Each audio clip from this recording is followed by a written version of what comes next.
Chapter 1633. Lamia's was directly thrown out by the tall warlord like garbage. The good thing was that she finally stopped being dragged, but the bad thing was that she felt pain all over her body after being thrown out like this. How can there be such a weak warrior like you?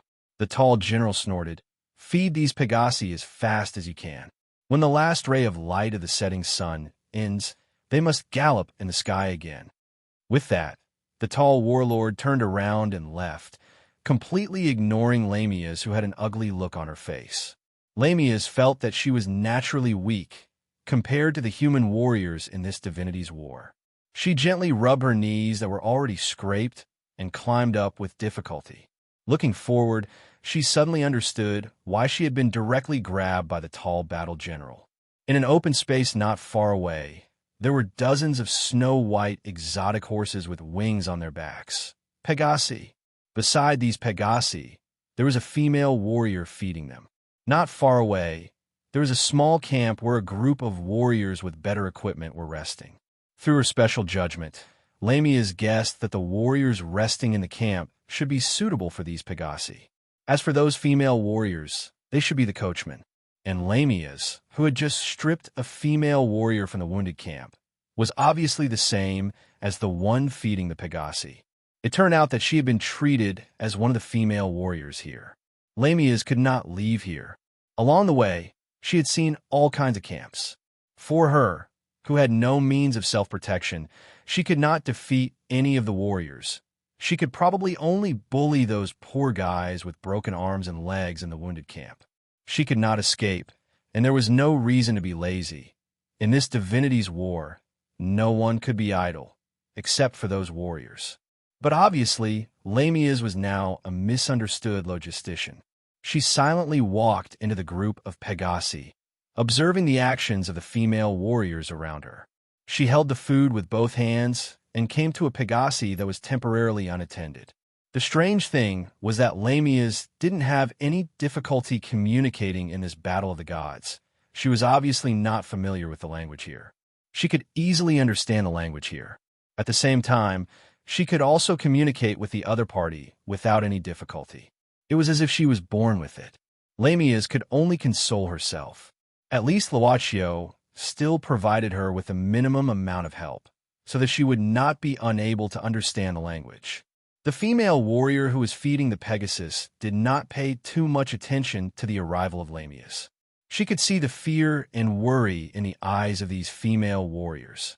Most of the time, they were exchanging their views on the War of the Gods, as well as some things that happened on the battlefield. This made up for Lamia's lack of knowledge.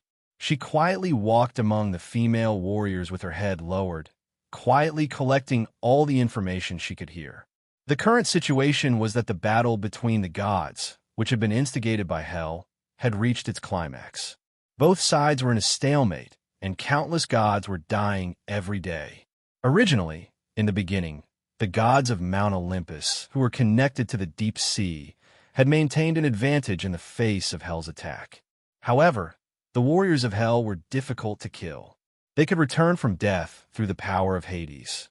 As for the warriors on Zeus's side, especially the human warriors, they would be infected by Hell after death, turning into warriors of death and joining Hell's camp. Under such circumstances, the underworld gradually recovered from its disadvantage. Now it was on par with the joint forces of the gods. The main gods on Mount Olympus still maintained great confidence in their victory, but a hint of gloom had quietly appeared. Today, the underworld king Hades suddenly made a move on the battlefield and successfully ambushed the god of war, Ares. He beheaded the god of war and severely injured the god of war's allied forces. Later, the master of the sky angrily attacked and temporarily repelled the underworld king. It was said that the cause of this war was Persephone, the queen of Hell. In the war, Prince Pulin, the young master of Hell, stood out and was remembered by the gods for seriously injuring the hero Hercules a few days ago. The master of the sky and the master of the sea seemed to have an unpleasant dispute because of the war.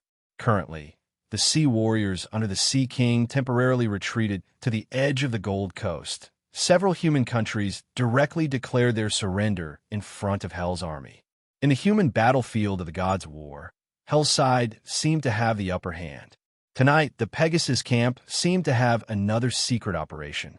If it was successful, it might effectively affect the situation of the human battlefield. In addition, there were currently 3 commanders on the human battlefield.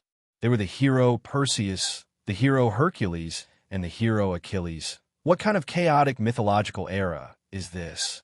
Lamias was confused by the information she had heard.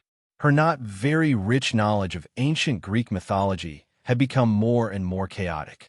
She couldn't help but think that if this era was based on the Bible, she wouldn't be so passive. Being sent to this distant ancient era of the gods' war was simply a cross-server battle, and there wasn't even the possibility of getting equipment at the beginning. He didn't directly tell me who to help him find. Lamias couldn't help but ponder. But I have a feeling that when I meet the target, I will naturally know. The key is, how can I meet the target?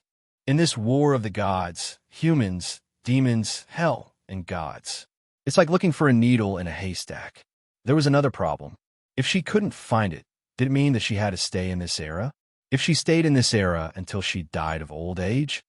Unfortunately, this is not a peaceful era. Even if I can't find a target and have to stay in this era, I need to have the power to protect myself. Lamias had never been a person who gave in easily in the face of despair. Otherwise, she would have given up resisting and walked into Master Pride's room. However, in this age of the gods, even her constitution, which she was rather proud of, paled in comparison to the human warriors here.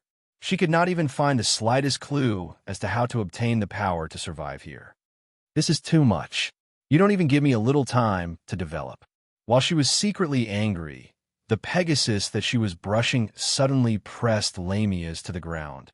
A trace of panic flashed in her eyes. It was said that warriors on the battlefield would go crazy if they were under too much pressure. Could it be that the Pegasus that represented purity also had that kind of need? Her scalp was numb. If that really happened, she would rather kill herself. Sorry. I didn't see anyone here. It turned out that a warrior in bronze armor suddenly leaped onto the Pegasus. Maybe the armor was too heavy, so the Pegasus couldn't stand stably. So Lamias was pinned under its body. Can you let me get up first? Lamias's face was pale as she frowned and said. The warrior nodded and called out to the Pegasus. Lamias hurriedly got up and began to size up the warrior on the Pegasus. Male, with short golden hair, determined eyes, and a strong body. He should be a warrior who had experienced hundreds of battles. What's your name? The warrior suddenly lowered his head and asked. Lami. My name is Lami. Lamias thought for a moment. She didn't know how it would affect her if she said her real name, so she could only do it for now. Lami, is it? I'll remember your name. The warrior nodded and then pulled on the reins. The Pegasus flapped its wings, and a gust of wind suddenly rose as it soared into the sky. Lamias secretly cursed her bad luck. At this time, the female warriors began to gather. The task of feeding the Pegasus had ended. This group of female warriors had worked for almost a day. It was almost time to rest and eat. Lamias lowered her head and mixed in with this group of female warriors. Fortunately, after the female warriors gathered, they were in a hurry. It seemed that no one noticed her unfamiliar face. The rest camp was not far from the Pegasus camp. It was built in a cave. In addition to the female warriors who fed the Pegasus, there were many other soldiers who were logistics personnel. Compared with the soldiers on the frontline battlefield, the soldiers here were obviously less injured. Except for the tired look on their faces, their mental condition was generally good. But with the worsening of the war, how long could they, as logistic soldiers, be at ease? Lamias didn't know where she should live in the camp. She could only find a small cave to hide in and then squeeze in. But until the food was distributed, no one drove her out. She began to silently collect information on the battlefield from these logistics soldiers. At the same time, with a trace of a fluke mentality, she tried to use the ability of composition alchemy. There was nothing, not to mention the circle formation, she had already understood some knowledge about composition alchemy, but it was as if it had been deleted. Lamias lay in the cave in despair. Her heart was a mess. The night was getting colder, but it was unusually quiet outside. The two sides of the war seemed to have retreated. Perhaps the moment the sun rose tomorrow, the war would start again. After all, this was the battlefield of the human kingdom. It was not like the battlefield of the demons and the gods. The army of the underworld had the ability to increase at night, so they would attack crazily at night. She didn't know if the big action at night that the general who had punched her in the stomach would succeed. After thinking about it for a while, Lamias was so tired that she fell asleep directly. Just like that, she struggled to get through the first day on a main god's battlefield. Lami, Lami, which one of you is Lami? Lami. A hurried voice came from outside the cave. Lamias was awakened by hunger. When she heard the voice outside, she didn't react for a while. Lami, the female warrior who fed at the Pegasus camp yesterday. Is she here? If she's not dead, say something. Looking for me? Lamias frowned. She didn't reveal the name of Lami to anyone here, only the young man in bronze armor. Lami, are you here or not? If not, I'm going to leave. I'm here. Lamias gritted her teeth and crawled out of the cave. She shouted towards the direction of the voice. She saw a man wearing skirted armor and a short sword. Why did you only respond now? The man frowned in dissatisfaction, then walked directly towards Lamias. The man was carrying a basket in his hand. He handed the basket to Lamias, then said in a low voice, Lord Satyr asked me to give this to you as compensation for injuring you yesterday. Accept it well. Thank you. Lamias reached out and took it. She could already smell a trace of food in the basket. Satyr, is it the name of the young man in bronze armor? She wanted to find out more, so she looked around and found that many people were looking at her, especially the female warriors who were feeding the Pegasus in the same team. Their gazes were burning. Please thank Lord Satyr for me. Lamias said quickly. Tell him that I like this gift very much. The man didn't speak, just nodded and left. Lamias lifted the cloth of the basket and took a look. In addition to some rare fresh food, there were some fruits which were more precious on the battlefield. You know Lord Satyr? At this time, a female warrior who fed the Pegasus suddenly came to Lamias. You're called Lami? Why haven't I seen you before? I'm new here. Lamias said quickly. Yesterday, I was caught from another camp by him. Many of the female warriors saw Lamias being dragged into the Pegasus camp yesterday, but they didn't go forward to ask. Suya, captain of the Pegasus camp. Let's get to know each other. The female warrior. Suya nodded at this time, and then looked at the basket in Lamia's hand. I can't finish so much by myself. Lamia smiled and said, Why don't we share it? Lami, you've won my friendship. Suya nodded, and then waved her hand. A female warrior came over, took the man out, and began to distribute fresh food to the other female warriors. The food was at most for 2 people, which was obviously not enough for distribution. Everyone just tasted the freshness, but they were more satisfied. At least when they looked at Lamias, they were less indifferent. Suya sat beside Lamias and said casually, The person who caught you yesterday is called Morgan. He is a manager of this logistics camp. You offended him, so your life may not be easy, but it's different now. Since you know Sir Satyr, Morgan won't make things difficult for you in the future. This Sir Satyr is? Lamia smiled bitterly and said, I came from another camp, so I'm not sure. You don't know? Suya was surprised, and then shook her head. The battlefield of the gods was very chaotic. In the battlefield of the human countries, no one knew what happened every day. Sir Satyr is the bronze saint of Aquila constellation, the subordinate of the silver saint of Hound constellation, Adine. He is only 19 years old and has a bright future. You don't know. Bronze saint, Aquila constellation, Hound constellation, silver saint? What cough, cough, cough? Lamias, who was drinking water, almost choked to death. A mouthful of water spurted out. Is there a Pegasus constellation called Star Sure here? Lamias asked with a headache. Suya looked at Lamias suspiciously and shook her head. Isn't that Sir of Pegasus constellation the commander of our Pegasus camp? He's not called Star Sure. Lamias heard this, and her eyebrows twitched a few times. What kind of ancient Greek kingdom is this? Hashtag, hashtag, hashtag, hashtag. Chapter 1634. How come I don't know about Pegasus? I also know about Phoenix and Andromeda. Don't think I haven't seen Uncle Che Tion's Sex Fighter. Yes, I have. It's just a BL comic. Huh. Suya and her friends went to share the fresh food in the basket, leaving Lamia's alone to digest the information she had just heard. After asking around, Lamia's learned that the Pegasus Battalion's action last night was a success. They destroyed one of the main granaries of the enemy camp and greatly weakened the morale and ability of the enemy camp of Hades. At present, the generals of the allied forces of the gods were chasing after the enemy, intending to expand the victory. This was the first major victory of the gods since the beginning of the War of Gods. They were all discussing this matter. The depressed atmosphere in the logistics camp yesterday seemed to be swept away. Lamia's also felt a little relieved. At least, if the war was going to worsen, she would be sent to the front lines sooner or later if she stayed in the logistics camp. It would be difficult to escape.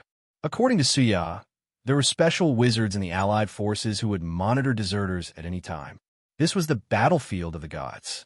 Who knew what kind of horrible power the wizards in the mythological era had? At present, the allied forces have won a great victory. It should be relatively safe. Lamia's thought to herself, since I want to find someone, I might as well take this time. In the next few days, with the success of the Pegasus Battalion's secret operation, the news of the allied forces' great victory came. Occasionally, there was even some news on the battlefield of the gods. Last time, when the Lord of Hades killed Ares, the god of war, he was seriously injured by the angry Lord of the Sky and the other main gods. At present, the Lord of Hades' side in the battlefield of the gods was also in a defensive state. They seemed to have seen the dawn of victory. The soldiers of the allied forces were obviously in a good mood, but Lamia's was not.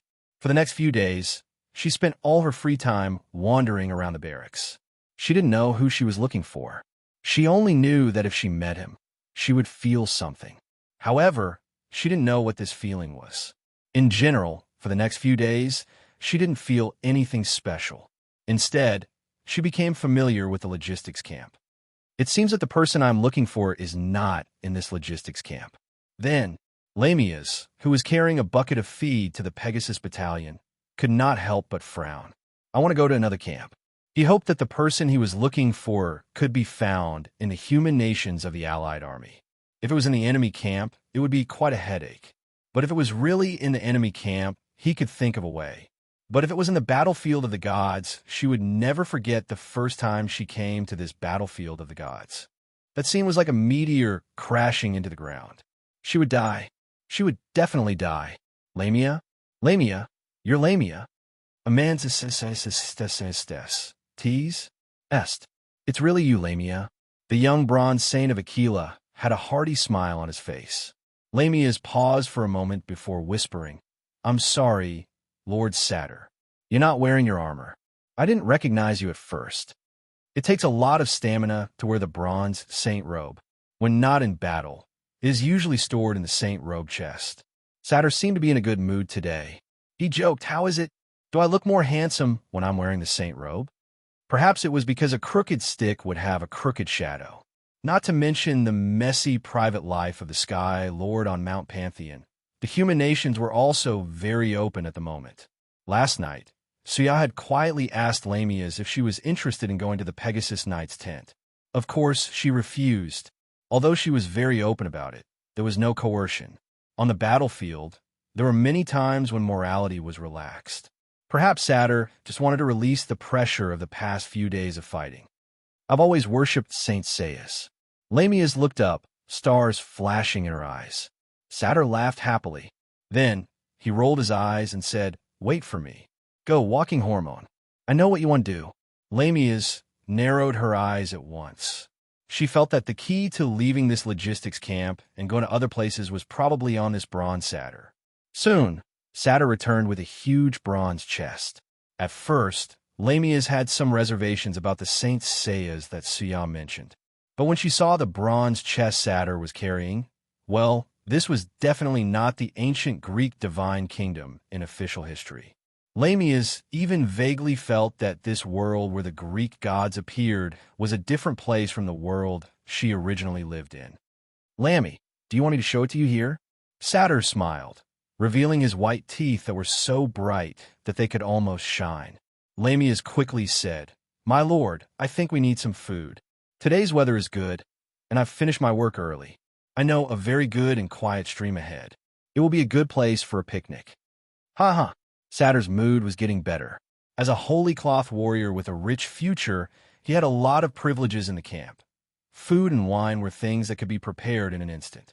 A moment later, the two appeared beside a quiet stream outside the camp. Lamias carefully arranged the picnic items and asked about Satyr's experience of becoming a Saint Seiya. The experience of becoming a Saint Seiya was something worth bragging about. At least for Satyr, he was very happy to talk about it. Every warrior who aspires to become a Saint Seiya has to go through strict training since young.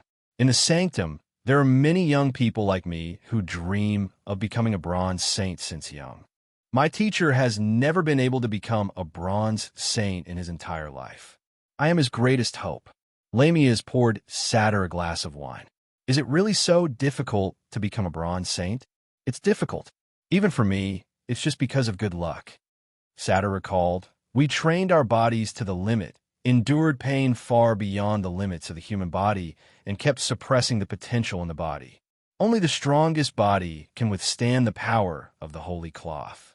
In addition, you also need to have the characteristics of the holy cloth to be recognized by it.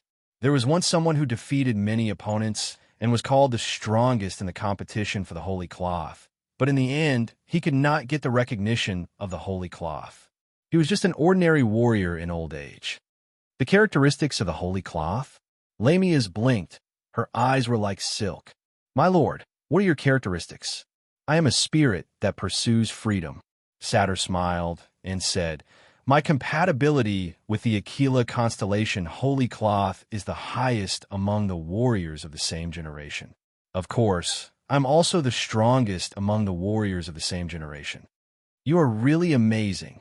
Lamias's face was full of admiration, and immediately asked, "But if someone can't get the recognition of the holy cloth, is there really no way to wear the holy cloth?"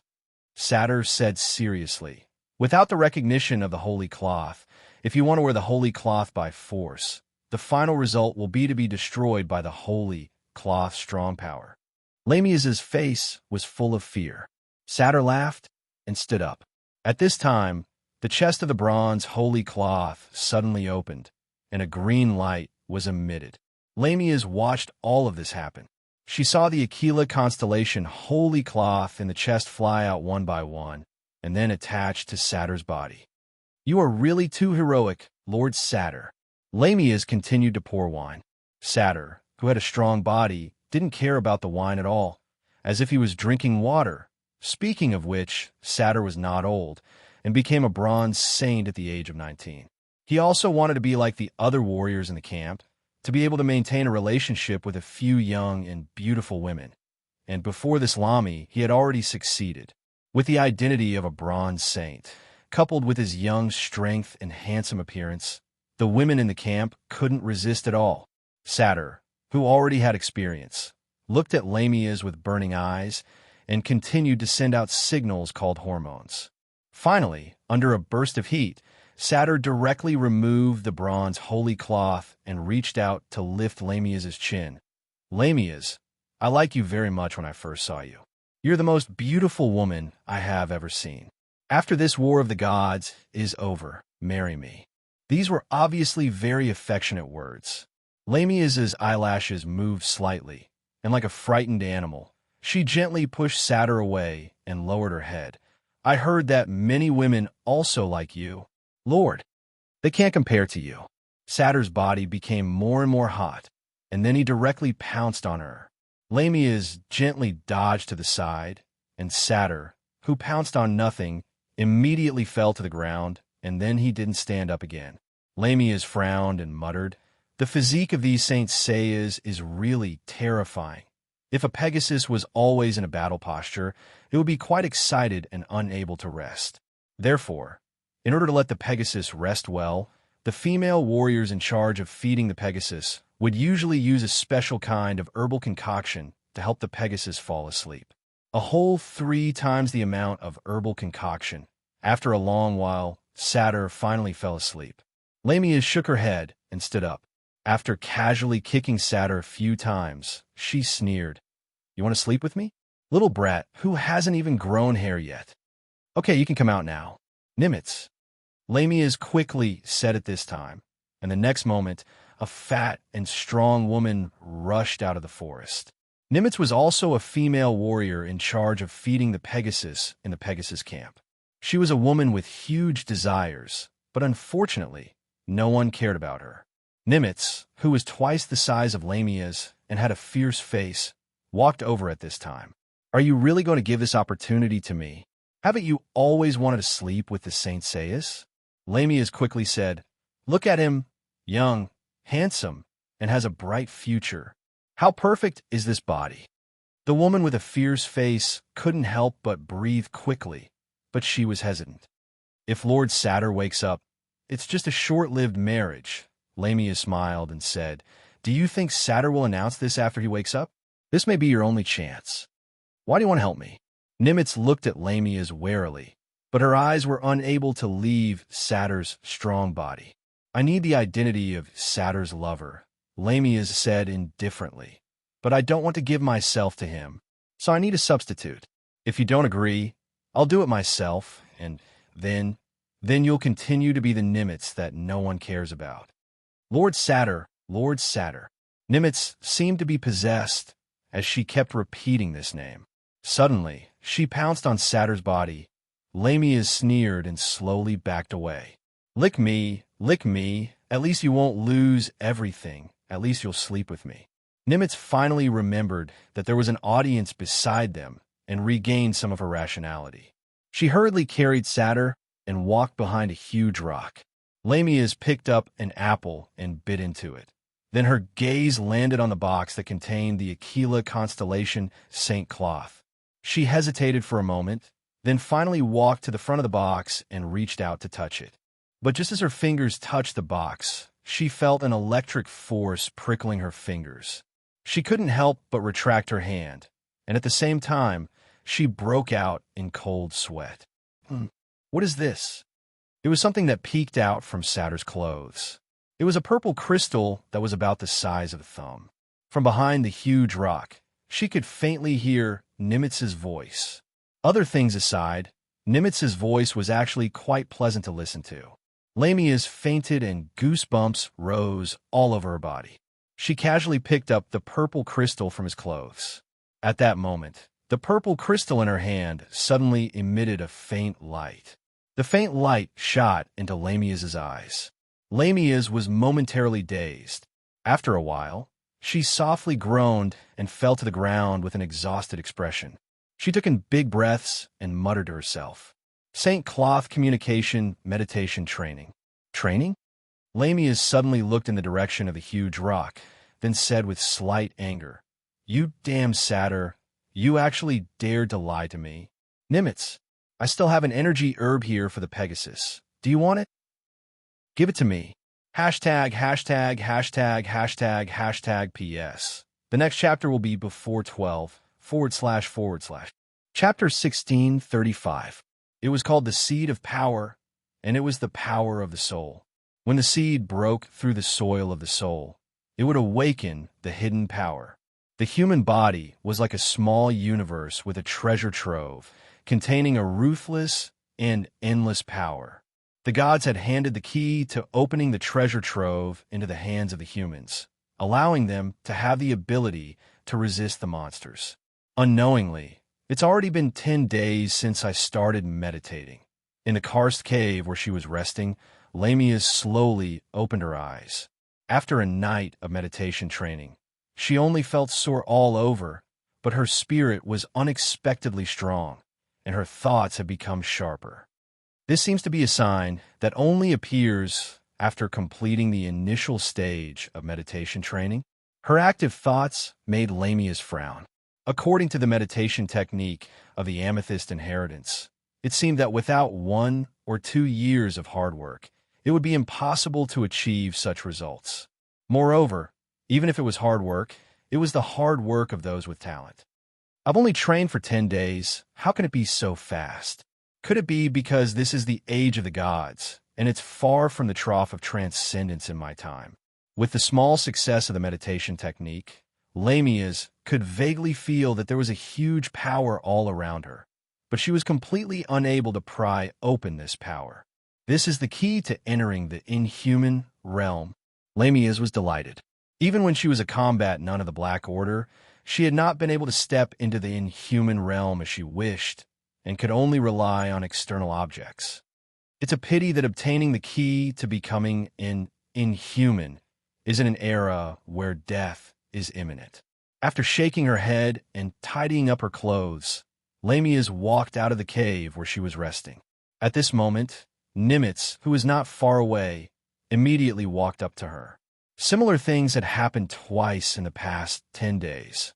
Nimitz, who was hungry for more, had even moved to live next door to Lamia's so that he could find an opportunity as soon as possible. "You're too diligent." Lamia's could not help but frown. Although the camp is open, it's not every day that you can find an opportunity. If you squeeze too much of Satyr's strength out, it will affect his performance on the battlefield. No, it's not. Nimitz pulled Lamia's to the side and said in a low voice, "I wanted to tell you that it's not convenient for me these 2 days. You better not go find Lord Satyr. Otherwise, you will be in danger." Lamia's couldn't help but be startled. Did this Nimitz already consider Satyr as his personal property? Was that why he was worried that he would go back on his word and fight personally? It was really too rare to see her pull a certain someone. Even if she wanted to sleep with someone, it would at least be at the level of the manor's owner. "I understand. I'll see what I can do." "That's great." Nimitz nodded and quickly took out the food. "I was worried about you. I got these for you this morning. They're even better than Sister Suya's." Lamia's thought for a while and said, "Don't get too close to me. Otherwise, it'll be easy for people to find out. Thank you for the food." Nimitz revealed a smile that could be considered good-looking for someone with a fierce face like her. "I know. I came to find you because Sister Suya and the others aren't here. They went out so early." Lamia's was startled. "Yes, I don't know what they're going to do. They're so mysterious." Nimitz shook her head and then said faintly, "They don't like to be with me and rarely talk to me. I'm going out later." Lamia's nodded. Nimitz immediately said, "Don't worry. I'll help you with your work. Are you not feeling well these 2 days?" Lamia's frowned. She knew that ever since the first time, Nimitz had been trying to curry favor with her. This kind of lowly behavior made Lamia's feel strange. "It's fine, my body is very strong," Nimitz said with a silly smile. "I know you have something to do. In the camp, there's basically no one who has a reason to talk to me. Only you're different. And you let me and Sir Satyr. Although I know this is all an illusion, but I really have to thank you. Really, Lamia's, I won't ruin your relationship. I'll help you keep this a secret. I don't want anything." "You?" Lamia's opened her mouth, and the strange feeling in her heart gradually turned into irritation. "You don't want anything?" Nimitz opened her mouth and then lowered her head. She stroked her stomach and said, "If possible, I hope to be pregnant with Sir Satyr's child. After this war is over, I'll take the child away and raise it. I won't tell anyone, and I don't plan to tell anyone." Lamia's was silent for a moment. "In a few days, I'll find an opportunity to ask Satyr out." Nimitz looked up at Lamia's and said softly, "Lamia's, are we friends?" "No." Sister Nun didn't look back at this time and directly walked out. But under Nimitz's absent-minded gaze, she suddenly turned around and said, "Don't go out today. Rest for a day. I'll finish your job. I don't have anything special today. That's all." Lamia's came to the Pegasus field and found that some female soldiers had already started working, but she didn't see Sister Suya and several other female soldiers who had a good relationship with her. She couldn't help but feel strange, but she didn't care too much and started to work with 2 people. She originally planned to leave the Pegasus camp early, but after unexpectedly obtaining Satyr's meditation training technique, she changed her mind. It's amazing. After completing the initial stage of meditation training, I seem to be able to feel some thoughts of the Pegasus, although it's very vague. Lamia's was quite surprised. There was no one at the moment. Lamia made up her mind and wanted to ride the Pegasus that she had been feeding for a long time. If she could ride the Pegasus and not be rejected by it, it seemed that she would have the opportunity to be promoted to a Pegasus Knight. At present, although the battle of the gods was in favor of the gods, there were still many casualties. In the formation of the Pegasus Knights, there were already many soldiers who couldn't fight because of serious injuries. But when she was thrown to the ground by a huge force, Lamia knew that she had become too full of herself at the moment when her vision was reversed. "Ha, Lamia, you can't ride the Pegasus just because you want to." It was Satyr's voice that came with a smile. Lamia climbed up expressionlessly. This guy actually stood there foolishly to watch a joke. Until he saw that Lamia's expression was a little strange, he hurried forward in a panic. "Lamia, are you hurt? Did you fall anywhere?" Ha! Now she didn't have to worry about letting Nimitz replace her. Originally, she more or less felt guilty towards Satyr. "No more. Iron Man, next time, I will prepare 2 portions of vitality herbs for Nimitz, 3 portions. Lamia's? I'm sorry, I didn't mean it. Lamia's, listen to me. Lamia's." After finishing her work, Lamia's walked out directly. Satyr could only accompany her in a low voice. He was really obsessed with Lamia's. Every time he was delirious, it was as if he was lost in the great starry sky, as if he was wandering the Milky Way.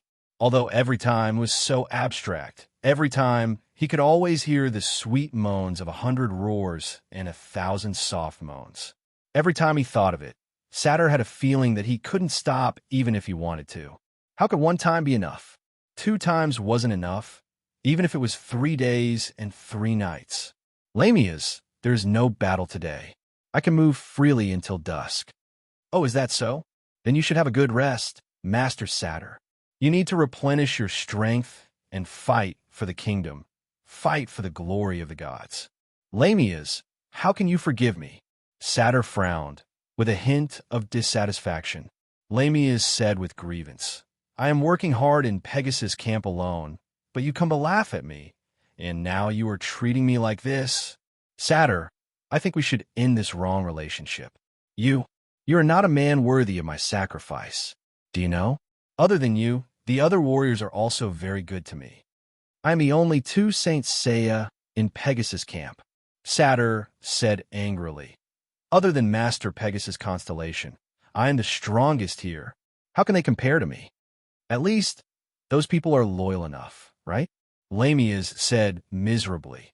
"At least, they will treat me wholeheartedly and not use me as a tool to vent. Master Satyr, please let me go, okay? It's not like this, Lamia's. It's not like what you think." Satyr panicked. "I don't have many women. Don't listen to other people's nonsense. I only have you now." In a hurry, he directly grabbed Lamia's wrist, but was pushed away by Lamia's. "How long are you going to play with me?" Lamia's said angrily. "Other than getting people to send me some food, what else did you do for me? Do you know what kind of life I am living here? What kind of bullies I'm being bullied? Do I have to endure this? And then you only need to use a dog's finger, and I will crawl to your side like a bitch." "Someone bullied you?" Satyr's eyes flashed coldly at this time. "Who is it?" Lamia shook her head and said sadly, "Forget it. That's my own business. Satyr, after experiencing you, I finally understand that men can't be relied on. I can only rely on myself. Without great power, no one can protect me. You can't, even if you're a bronze saint, but that's only you, not me." "Lamia's, do you really want to get power?" Satyr gritted his teeth at this time and suddenly asked with a somewhat dignified expression. Lamia's was startled and felt that something seemed wrong, but she couldn't stop acting, so she said with a complicated expression, "Satyr, when you were weak, how much did you desire power?" "I didn't intend to tell you, but..." Satyr took a deep breath and pressed his hands on Lamia's shoulders. "But I don't want to lose you even more. Lamia's, there's a chance to get power. Do you want to fight for it?" Lamia's couldn't help but widen her eyes. Was love in the age of gods really so simple? Nimitz was like this, and Satyr seemed to be like this too. "What did you say?" Satyr pulled Lamia's to a corner, and then said slowly, "The Grus Saint Seiya died of serious injuries 3 days ago, and now in the sanctuary, the people who can inherit the Cygnus St. Cloth are. Grus St. Cloth is one of the few St. Cloth that is more suitable for women. Do you understand what I mean? You want me to challenge to inherit the Grus St. Cloth? Lamias didn't care whether she was thinking about acting or not. She was really very surprised at this time. Yes, this is your only chance to get power. Satyr nodded. But not everyone can challenge to inherit the St. Cloth. There must be a recommendation. I am a Grus St. Seiya, and I have the qualifications to recommend. But to be honest, I didn't intend to recommend you at first because I know there are people more suitable than you. So, if you don't have the halo of a bronze St. Seiya, don't even think about finding a girlfriend in this life. Trash. Wait a minute, Big Sister Suya and the other few female warriors are so mysterious. Could it be related to the heavenly crane constellation St. Cloth? Obviously, other than herself, there were a few female warriors in the camp who also took the same path, trying their best to get close to those warriors who looked promising at the front line. Lamias? You don't want to go? Satyr asked nervously. Lamias shook her head. There must be a lot of people who can inherit the St. Cloth this time, right? Of course. Satyr nodded. Every current St. Seiya can nominate. The commanders of the various armies can also nominate the royal family of the human kingdom, as well as some aristocrats and city lords, and also some descendants of heroes. There will be at least 1,000 candidates on the list, roughly estimating that there will be at least 1,000 candidates who will go to the sacred region. Sacred region. Lamias lowered her head and didn't say anything. For the inheritance of the St. Cloth this time, Lady Athena will also come personally. Satyr once again threw out a piece of heavy news, smiled and said, Maybe this time, it may be the only time you can personally meet God, of course. If there's a 1 in 1,000 chance that you can inherit the Grus St. Cloth, that would be good. So many opponents. Lamia shook her head and looked at Satyr, feeling wronged. Those candidates have a lot of support behind them. How can I break through the crowd alone? Indeed. Satyr nodded. These candidates are all sacred warriors who have been training for a long time, and they have been preparing for a long time to get the chance to inherit the St. Cloth. But you don't have to be discouraged, Lamias, because you have me. It's here, it's finally here, the tool man. Satyr, you are so good to me. Lamias looked at him emotionally. Satyr said affectionately, Yes, you have me. I will give you unlimited spiritual support behind your back. Look at me, Lamias, when you're in despair. Please think of me, think of my eyes, my voice.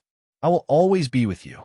Lamias, I will wait for you here. Whether you succeed or fail, I will wait for you here. Oh, you can go die now, Toolman. Goodbye. Hashtag. Chapter 1636. Although the matter of choosing the successor of the heavenly crane constellation Sacred Cloth was not publicized, there was no such thing as an absolute secret. Even Big Sister Suya was able to find out about it in advance and plan early on.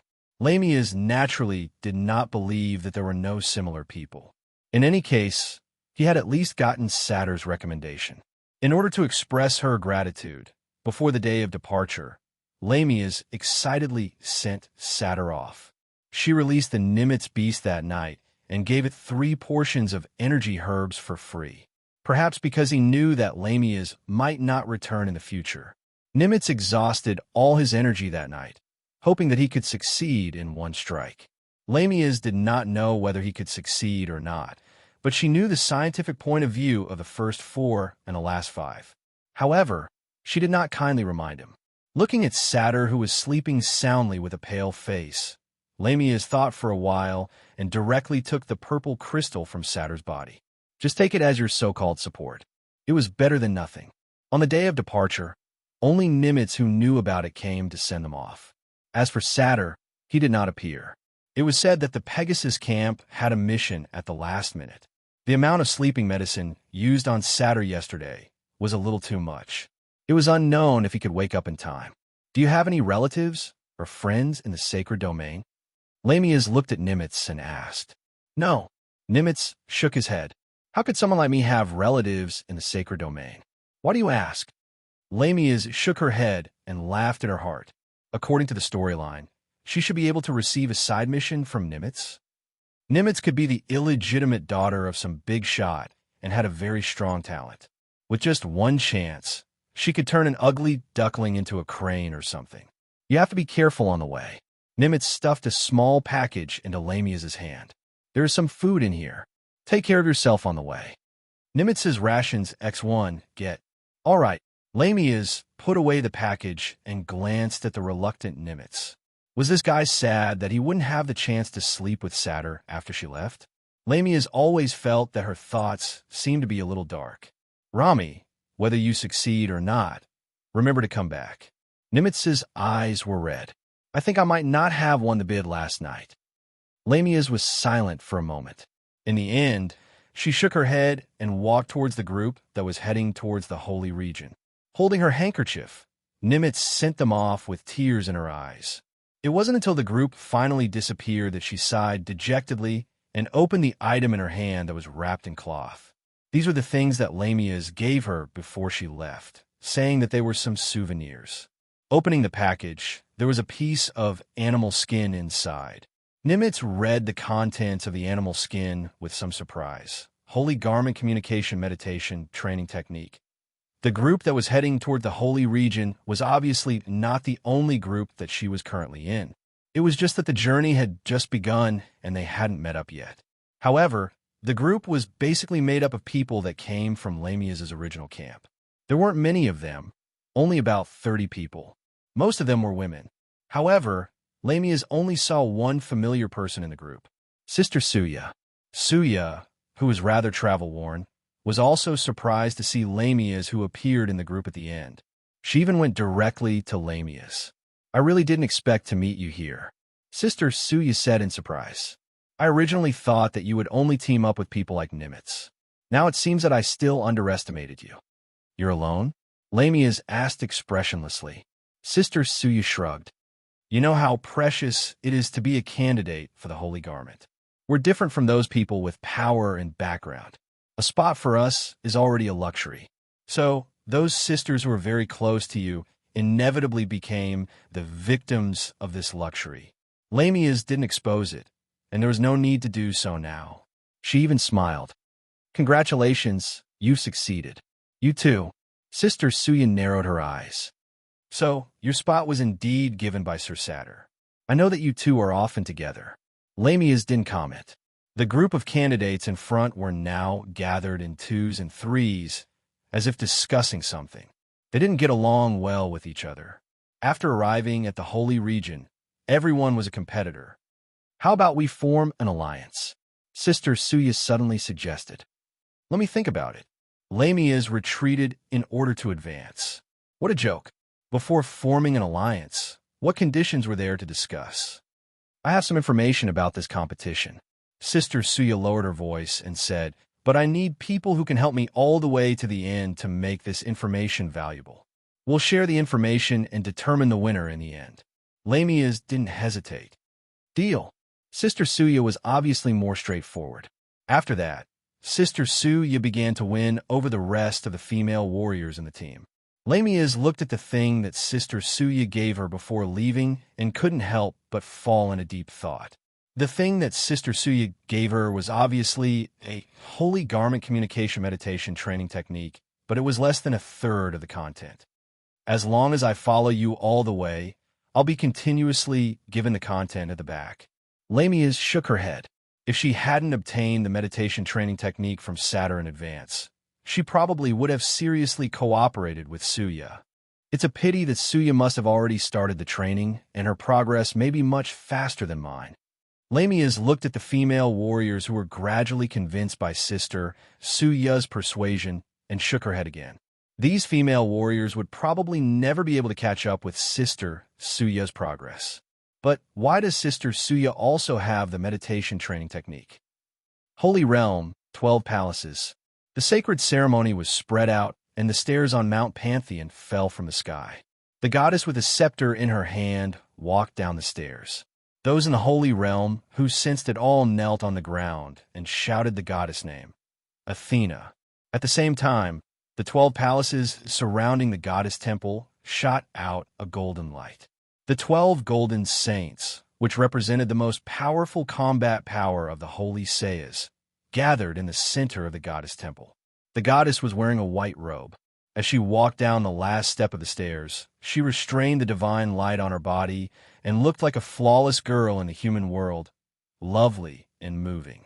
But anyone could feel the great divine power hidden in this girl. The goddess' gaze wasn't gentle. It was even filled with a sense of killing. Don't forget that other than the goddess of wisdom, she was also in charge of war. She was the goddess of war. The authority of war seemed to have increased in the goddess body because of the fall of the god of war, Ares. Compared to the last time, the goddess's majesty was even stronger. This was what the 12 gold saints were thinking at this moment. Even more so, because of the goddess' increase in the authority of war, as the 12 most loyal holy Sayas of the goddess, their strength also increased to different degrees. Wait, the goddess' voice sounded, Musha, follow me. Among the kneeling golden saints, a long-haired man slowly stood up. The rest of the holy Sayas didn't look up. They were still kneeling in the same place like statues. As for Musha, he was a Virgo holy Sayas. At this time, in the goddess temple, in the passage between the two huge stone pillars, the goddess walked forward unhurriedly while Musha followed behind.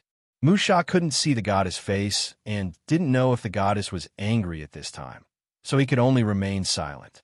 How was the selection of the successor of the heavenly crane sacred garment going? The goddess suddenly asked, but she didn't stop. The reserve female warriors are already on the way to the sacred region. Musha thought for a while and said, according to the schedule, they should all be able to arrive before the end of the 5th day. The number of reserves this time seems to be quite high. Other than the children nurtured by the sacred region, there are some sent from all over. The goddess didn't stop, and her voice didn't fluctuate. Do you think that the succession of the Cygnus constellation this time shouldn't be so loud? Musha shook his head and said, this is the goddess oracle. Naturally, everything has been considered. The goddess suddenly stopped. The path had come to an end. She looked up at the throne in the depths of the temple and said coldly, Poseidon has dissolved the alliance with the Mount of Gods. What?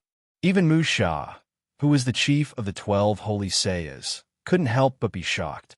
He suddenly looked up and thought quickly, the Sea King, why is it so sudden? Could it be because of the underworld? He didn't say. The goddess shook her head. He just let the army return to the Golden Ocean. As for the sea warriors, they haven't withdrawn yet. But thinking about it, it won't take too long.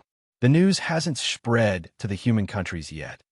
For now, Musha frowned and said, once the Sea King's army is withdrawn, I'm afraid that the results we have obtained with great difficulty on the battlefield of the gods. The war in the human world has dragged on for too long. The goddess suddenly said, the Mount of Gods hopes that I can end the war in the human world as soon as possible, and then withdraw the power that has been placed in the human world. The news of the underworld being seriously injured is true. There are rumors that the underworld will be inherited by the young master of the underworld, Prince Pulin. Father God speculates that the underworld may directly transfer his position. The news came in waves, making it difficult for Musha to digest all of it in a short time. The War of the Gods, started by the underworld, had now entered the middle and late stages. The strength of both sides had been revealed. Perhaps an opportunity would be needed to declare the end of the war.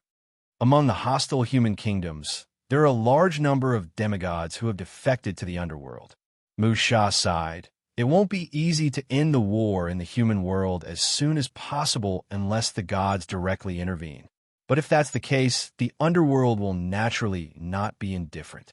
If the battlefield of the gods and the battlefield of the human world are merged, I'm afraid that the human world will really be destroyed. The human world could not withstand the wanton use of the divine power of the gods. Even the goddess in front of him was definitely not a real god at this time. After the Grus constellation's sacred garment inheritance ceremony is over, I will promote 5 gold saints and 12 silver saints, the goddess said slowly. This is a gift from Ares. Musha, I need you to select 5 silver saints with enough potential to be promoted, as well as bronze saints. Yes. Musha nodded. It could be said that it was the first time in the history of the sacred to promote 5 gold saints at once. However, the 12 palaces of the sacred could only accommodate 12 gold saints. As for what the 5 newly promoted gold saints would do in the future, it could only be carefully considered after the war. As for promoting to silver saints, it was relatively simple. In fact, if the war was over, it was unknown how many gold saints would be able to survive. They were still in the sacred because it was not yet time to use gold saints. Although this war started because of my sister, the goddess sighed faintly at this time. But there are many hidden contradictions that are difficult to explain. Musha, even now, I can't see through the fog of war. This was a topic that involved the gods, so Musha did not dare to make wild guesses. At this time, he could only be a listener. The underworld is different from the divine realm's Mount Pantheon. The goddess sighed at this time and said, "After all, the divine realm was created by cutting off the fragments of the world. But the underworld was provided by the underworld king. It is not the true underworld that we know. Therefore, there are many secrets between the Father and the underworld king that the gods do not know. Perhaps this can even be traced back to the true origin of the divine realm." Musha, this time I came in person. Although it was the will of the divine mountain, I also have some private matters that I want to entrust to you. At this time, Musha's expression was solemn. He was still clear that the following matter was the true intention of the goddess, to summon him to the goddess temple alone. At this time, a golden ball of light separated from the goddess body and slowly came in front of Musha. Musha's expression was alarmed. He had already felt the thing contained in the golden ball and could not help but turn pale with fright. This is, if I fall in this war of the gods, it will replace me and be reborn in the human world. The goddess' voice became fainter and fainter. Musha, are you prepared to guard it even if you have to give up your life? My most loyal Saint Seiya, this will be the promise that I will guard for the rest of my life. Go. The goddess walked to the throne on the steps, sat down, and closed her eyes. After the battle of the divine garment begins, wake me up, Musha. Musha turned around and left with a grave expression. On the throne, the goddess slowly opened her eyes and faintly sighed. In the future, will it really be as Sister Clotho revealed, the fall of the gods? The person who should not exist. Where is he? Holy Domain, Outer City.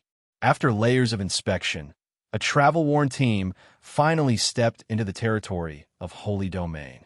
Lamias took off her hat and absent-mindedly looked at the majestic goddess temple in the distance, as well as the 12 palaces surrounding it. She could not help but chuckle. Come, I have read a lot of Uncle Che Tion's manga.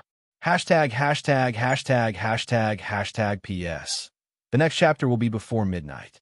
Chapter 1637. I've reached the intermediate stage. The moonlight in the sanctuary was particularly bright that night. Lamias suddenly had a strange impulse and rejected Suya's visit. She returned to her room at night to practice the meditation training technique. Lamias did not know if it was because she was particularly suited to practice the meditation training technique or because of the uniqueness of the battlefield of the gods.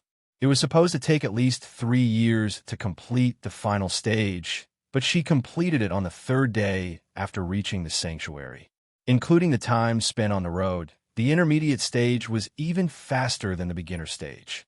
According to the explanation of the meditation training technique on the amethyst, the beginner stage was to lay the foundation and plant the seed of power in the soul. The intermediate stage was to awaken the seed of power. At the advanced stage, the seed of power would break through the soil and greatly improve the ability to communicate with the holy garment. Even if the communication was not successful, the seed of power would have awakened and sprouted. Because humans had real power, they had opened the treasure vault of the body's little universe. If they could continue to practice deeply, there was even a chance to awaken the 6th or 7th sense. What are the characteristics of my seed of power? Lamias frowned. She vaguely felt that something seemed to have been injected into her heart, and it was gradually growing. But at present, she didn't have any special growth except that her spirit had become better. Her physical strength seemed to be better than before, but it was purely because of the air in the age of the gods, the food, and even the strange power that was everywhere in the air. Calculating the time, she had been in this era for almost 20 days. Was her body beginning to be assimilated here? I can't sleep. Having just finished her practice and had a new breakthrough, Lamia's was unexpectedly energetic. She had nothing to do, so she planned to take a good look around the sanctuary. Many places were off-limits, but the range of areas where she could move was not small. Since she wanted to find someone, Lamia's could not wait for that unknown person to fall on her head. Only by taking the initiative to attack could she have a higher chance of success. Even if the action now was not much different from a blind fly flying around. Lamia's had been to the city where the goddess temple was in her era for sightseeing. But the sanctuary in front of him was obviously different from the temple he had visited before. The most dazzling thing was naturally the 12 zodiac temples. Even at night, the radiance emanating from the 12 zodiac seeds illuminated a large area of the holy domain. Lamp oil and the like were saved quite a bit. There weren't many people on the road except for the patrolling guards. Lamia's met several groups of patrolling soldiers on the road, but after checking her identity, they let her pass. There were some places that he had roughly explored during the day after entering the sanctuary, but there were some places that he hadn't. Along the way, Lamia's didn't feel anything special. She thought that it had been a fruitless night. Just as she was about to go back, she stopped in front of a building. Here, she had a special feeling, a very special feeling. Lamia's couldn't even describe the specifics of this feeling. She didn't know if it was the feeling of meeting the person she was looking for. Anyway, she looked at the building in front of her and couldn't help but feel a little absent-minded. However, there were guards standing guard in front of the building. It was the kind of place where no one was allowed to casually step into. Who are you? This is the place where Lord Maya's body is placed. Unauthorized people are not allowed to enter. The guard came forward and scolded in a low voice. Body placed? Lamia's was startled. It was wartime now. The bodies of soldiers on the battlefield would generally be cremated, and even more were buried in the battlefield. To be able to be transported back and temporarily placed in the holy domain, could it be some big shot? But she had an impulse to go in. Sorry, I'm a female warrior who is participating in the sacred garment inheritance. Lamia's heart skipped a beat. I've heard of Lord Maya's heroic deeds, so I want to pay my respects. After all, I may only have the opportunity to pay my respects now. The guards exchanged glances and then shook their heads. You're considerate, but you're not allowed to pay your respects now. Since you're here to participate in the qualification battle, then go back and have a good rest. The qualification battle should be starting soon. I wish you success and contribute your strength to the goddess. Can't you make an exception? Lamia's did not give up. I only asked to take a look. Maybe you can look at me. I swear I will definitely not spoil the things inside.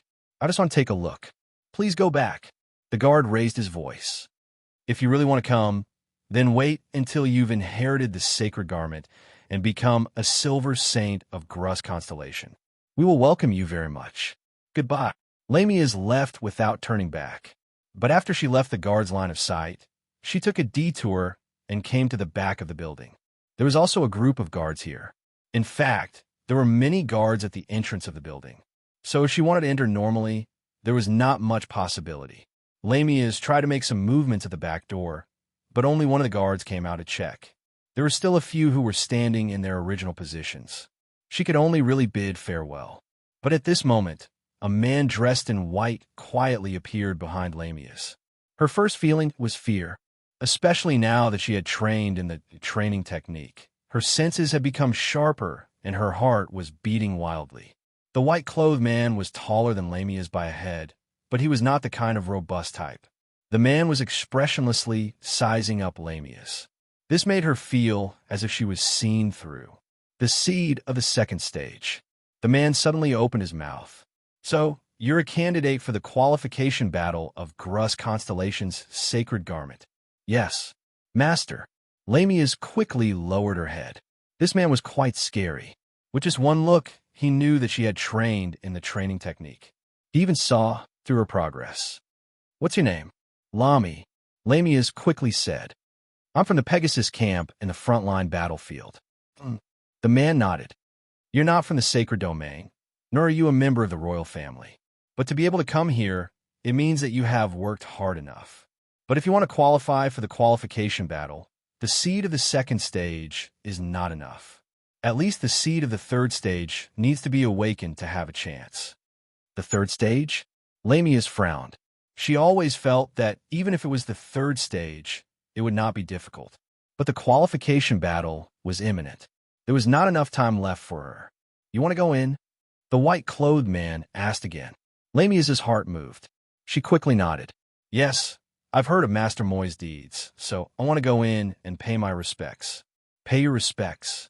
The white-clothed man showed a strange look. Then he shook his head and walked directly in front of Lamias. Since you want to go in, come with me. Lamias could not help but widen her eyes. The white-clothed man walked directly to the entrance. When the guards saw him, they quickly knelt down and seemed to want to say something. But the white-clothed man waved his hand and stopped them. After that, the white-clothed man turned around and waved at Lamias, indicating that she should hurry up and follow. It seemed that she had met a very important person. Lamias gritted her teeth and walked quickly to the white-clothed man. She saw that the guards were still kneeling down and had no intention to stop her. The white-clothed man did not speak. He directly went up the stairs and walked in. Lamias took a deep breath and followed closely. On the way, the white-clothed man did not stop, nor did he talk to Lamias. He only stopped at the end. In an empty room deep in the building, there were white flowers and a stone platform. On the stone platform, there was a tall woman with a silver mask on her face lying quietly. The white-clothed man silently stood beside the stone platform and looked down at the woman on the stone platform. He did not speak for a long time. Lamias was in a daze. The special feeling in her heart was getting stronger, but it did not seem to be the feeling of finding the person she was looking for. Didn't you want to pay your respects to her? Why are you standing there? The white-clothed man looked back and casually looked at her. Lamias suddenly shivered. She walked past the flowers and came to the white-clothed man's side. She carefully looked at the woman on the stone platform. There was no mouth on the body, but there were no signs of breathing. The body was preserved as if it was alive. Perhaps the stone platform had other functions, but the woman was wearing a mask, so she could not see her face clearly. Maya exhausted all of her potential during the battle and died in the end. The white-clothed man said slowly, because of her sacrifice, the Allied army won a major victory. But at the same time, we also lost a Silver Saint. Silver Saint? Could this be the Gruss Saint? Lamias was shocked. She subconsciously looked up at the white-clothed man. Because she was too shocked, she could not help but open her mouth slightly. Why? You don't know how to pay your respects to her? The white-clothed man looked at Lamias again. His eyes narrowed. Lamias was like a frightened animal, her hair standing on end. She quickly lowered her head. I'm just too shocked. I feel sorry for Sir Moy's sacrifice. If Maya did not sacrifice herself, you would not be here today, the white-clothed man said. And those female warriors who came from afar like you. Perhaps you are actually secretly happy because you have gotten a chance. Is it really okay to say it directly? Lamias was silent. The air suddenly became quiet. She needed to say something to ease the atmosphere. Lamias thought quickly and said quickly. Master Maya, why is she wearing a mask now? This may be a very impolite question, but at least it could break the atmosphere. Female Saint Seiyas are not allowed to show their true faces. The white-clothed man glanced at Lamias. From a moment they become Saint Seiyas, women will wear masks. Their masks will accompany them for life. Once they take it off and are seen by men, unless they kill the man, they will have to fall in love with him. Don't you know? I know. Uncle Che Tian wrote it like that too. But how would I know it is the same here? Lamias put on a fake smile and quickly said, Sir, thank you for bringing me to pay my respects to Master Maya's body. I am satisfied that you have fulfilled my little wish. I will bring you out. The white-clothed man smiled at this time. This made Lamias quite surprised. The white-clothed man had completely grasped her thoughts. She followed behind the white-clothed man with a heavy heart, but she kept looking back. A strong feeling of reluctance made Lamia have an impulse to stay here for a long time. She found that this was because of the power seed in her body. The power seed that could only be considered fast and growing healthily suddenly became very active. The white-clothed man stopped in front of the exit at this time. Lamia looked at the white-clothed man with a little surprise. The white-clothed man turned around and looked directly at Lamia. His eyes suddenly burst out with a strange light. The power seed in the second stage, it is too difficult to get a good result in the qualification battle. Open your mind. I will help you awaken your power seed and reach the third stage. What? Now is the battlefield of gods. It is good if a human warrior can improve a little bit more power. I hope you could treat this power well. Lamia looked at the white-clothed man in disbelief, but a strong sense of dizziness that came with it directly hit her brain and made it blank. It was as if her soul was suddenly shot out of her body and then roamed the galaxy to see the infinite and bright universe. She didn't know how long had passed, but Lamia gradually woke up. She took a long breath and compared the contents of the training technique to find that she had reached the third stage. The power seed had been awakened, and the hidden treasury in the human body had been opened. Her vision, hearing, smell, and even her sixth sense seemed to have been greatly improved. A strange power was lurking in her body, and it could erupt with great power at any time. Fighting will, a strange power that the sanctuary warriors had mastered to stimulate and release the potential of the human body. You finally woke up. The one who spoke in front of her was obviously not the white-clothed man, but a guard outside. Lamia's had some impression. It was now dawn outside, and the sun was shining.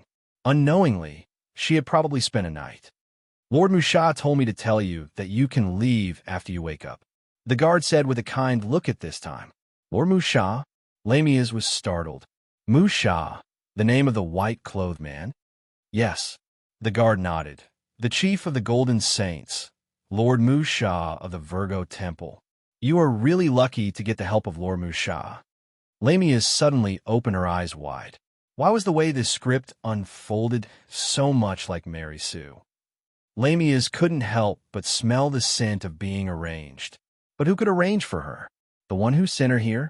This place was separated by who knows how far away in space and time.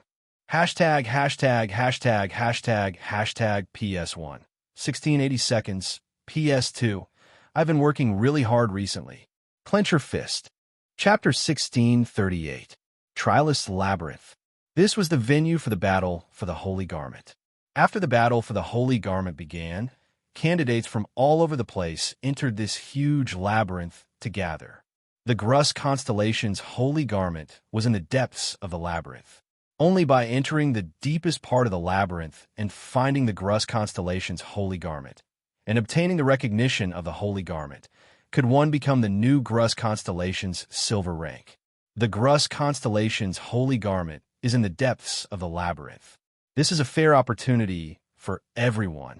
You are allowed to use any means to defeat your opponent in the labyrinth, but there is one point that must be defended. You are all soldiers of the Allied army. You can die in battle on the battlefield or in the hands of your enemies, but you must never die in the hands of your comrades. In this battle, killing your comrades is forbidden. Once discovered, even those who can inherit the Holy Garment will be executed. The goddess Saint Seiya does not need to be a guy who will wield a sword at his comrades. Above, hence, more than 1,000 female warriors from all over the place entered the Trialist Labyrinth at the same time from different places. Lamia's was at the entrance of the 5th district of the labyrinth. It was called a labyrinth, but in fact, it was a huge forest. The Trialist Labyrinth seemed to be a special space with different districts. Don't waste too much time defeating your opponents on the way. Sister Suya had an idea when she entered the labyrinth. We need to use the shortest time to pass through this district. The real battle is in the deepest part of the labyrinth, which is the ice field where the Holy Garment is. Now, the battle for the Holy Garment had just begun, but Sister Suya already knew the name of the district where the Holy Garment was. This surprised everyone. Lamia's was equally surprised. Sister Suya had looked for her previously and said that she had some information. It seemed that it was true. Apart from herself, before the battle for the Holy Garment began, Sister Su had already successfully roped in 6 other female warriors. Now, including herself, Sister Suya's team had 8 people. You know how to get out of this forest? Lamia's asked softly beside Sister Suya. What answered her was only a complicated look in Suya's eyes and a strange smile. After a while, Suya suddenly said, "Why are you scared?" Lamia's shook her head. Following the awakening of the power seed, she now had some means to protect herself, unlike when she first arrived. She had already tried to use the seed of power in her body that had already decided the outcome of the battle. In a split second, her fighting spirit was stimulated, allowing her to obtain strength and stamina that far exceeded that of a human being. With a single punch, she was able to shatter a rock that was as tall as a person. This was almost impossible in the past, unless she was using the various types of armor provided by the Black Order. And this time, she relied entirely on her own body. Inhuman. Lamia's knew that she had stepped into the world of inhuman, but she was still immeasurably weak. She had seen Priest Striker sink the Nautilus with one punch. She had also seen Eve annihilate Karen's armor brigade alone. She had also seen the mysterious means of the manor owner, Luo Chiu. Compared to them, she was still an ant that could be easily crushed. If I can inherit the heavenly crane constellation St. Cloth, will it, she would have her own thoughts. If anyone were to face the same situation as her, they would definitely have their own thoughts. Lamia's adjusted her mental state and silently checked the equipment for this battle. Every female warrior was assigned a long sword and a shield. As for food and water, they had to find it themselves in the maze. The real battlefield is in the last 2 areas. Sister Sia took the lead at this time and walked in front. The battles in the periphery belong to those challengers who have no support behind them. You are lucky to follow me. As long as you reach the ice field, you will be qualified to become an elite warrior of the sacred region. Even if you can't become a sacred Seiya, your position in the army will be increased accordingly. This is your chance to change your destiny. So, run as fast as you can, female wolves of the grassland. Everyone rubbed their hands, but their eyes were still looking at Sister Suya with evil intentions. Sister Suya must have more secrets. This was the source of her confidence. Lamia's thought for a while, then secretly smeared something on the standard long sword that everyone had. It was impossible to get poison, but she got a few anesthetic things. The so-called sacred Seiya required a heart towards the light, a person with virtue. Lamia's felt that the sacred region owed her a Scorpio constellation. It has finally started. It has been a long time since the trial maze was used. I never thought that the Silver Saint Cloth of Heavenly Crane Constellation would actually use this maze. A white-haired man wearing a gold Saint Cloth was standing at a high point. The huge forest was under his feet. In the maze, every area, every place, there was a gold rank monitoring to prevent the challengers from killing each other. But every area was too big.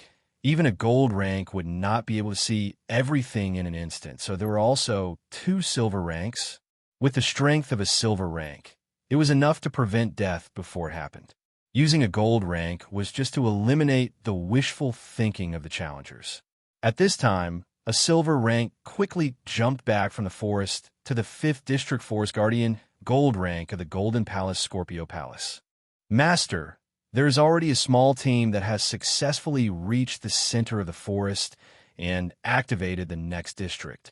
So fast. Gold rank of the Scorpio Palace was surprised.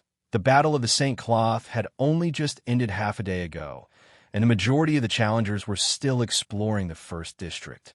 Yes, Master. Silver rank, who had just returned, quickly said. It is a small team of 8. The leader is a female warrior called Suya. She seems to be very familiar with the forest. Suya? Gold rank of the Scorpio Palace frowned. Silver rank said. Suya came from the front lines of the Pegasus camp. She is the female warrior leader in charge of feeding the Pegasus under silver rank of the Pegasus constellation. She is 23 years old, and is a female warrior from the Camille clan. Also, Suya should have already awakened her power seed and can use battle intent. Gold rank of the Scorpio Palace shook his head, expressing that he did not have any impression. The Camille clan was just a small tribe, and was not born in the sacred domain, and was also not a vassal of the various royal families and aristocrats. Being able to use battle intent does not mean anything. Gold rank of the Scorpio Palace said indifferently. Many warriors in the sacred domain are unable to become Saint Seiya, and in their later years, they will choose to leave the sacred domain and return to their hometowns, and maybe leave behind their successors. The sacred domain does not forbid these people from nurturing disciples. Yes, Silver Rank laughed. After all, this is to provide fresh blood to the sacred domain. This Suya's talent is not bad, and she also has the bearing of a commander. She is a good seedling. You seem to think highly of her? Gold Rank of the Scorpio Palace laughed. Silver Rank shook his head. I do not think so. The sacred domain has already nurtured a few seedlings that are prepared to inherit the heavenly crane constellation St. Cloth. This trial, to them, is probably a test. The rest of the challengers, I am afraid they are just tests that they have to pass. I just feel that this kind of fixed future to the rest of the challengers is too cruel. This era, to everyone, is the same cruel. Gold Rank of the Scorpio Palace said indifferently, and then he waved his hand. We have already done our job. The rest of the matters will be left to you. I know what to do. Silver Rank nodded his head quickly. After that, Gold Rank of the Scorpio Palace directly left. In this trial, Gold Rank of the Scorpio Palace's use had already been used up. They actually had other important matters to settle. That was the real highlight, to choose a suitable Silver Rank through the ceremony to become a new Gold Rank. Regarding the promotion of Silver Rank to Gold Rank of the Scorpio Palace already had a suitable candidate in mind. Taking advantage of the fight for the St. Cloth, he would give that little brat a little special training. Just as he left the trial maze, Gold Rank of the Scorpio constellation frowned. Powerful strength also brought a powerful sense of touch. The moment danger approached, this Gold Rank of the Scorpio constellation immediately exploded with an absolutely powerful fighting spirit, although it was not to the point of burning, but it was enough for him to block a sneak attack from the shadows. A black shadow, and he immediately separated upon contact. After a short exchange, the sneak attacker did not gain any advantage. Gold Rank of the Scorpio constellation looked over with a serious expression, only to see a black shadow moving stealthily on the ground, after which it appeared more than 10 meters away. Underworld King's Gladiator. Gold Scorpio's serious expression turned into one of shock. This was the sacred domain, the place where the goddess descended, the place where the 12 gold ranks guarded. However, an underworld gladiator had silently invaded this place. How could he not be shocked? Was there a problem with the sacred region's defense? Or could it be that there was a traitor in the sacred region? In an instant, many questions appeared in Huang Jin's mind. He took a step back, not because he was afraid of the Dark Gladiator. Huang Jin had never been afraid of the Dark King's warriors. Instead, he needed to bring this matter back. There might be a great hidden danger in the sacred domain. As expected of one of the 12 gold ranks of the sacred region, Scorpio, the Black Shadow was wearing a strange purplish-black Saint cloth. The Dark Gladiator's face was pale, but exceptionally handsome. I originally thought that a sneak attack would be able to make you suffer a little. Gold rank of the Scorpio constellation coldly snorted, and his fighting spirit erupted once again. If he wanted to warn the other gold ranks, the best way was to use his fighting spirit.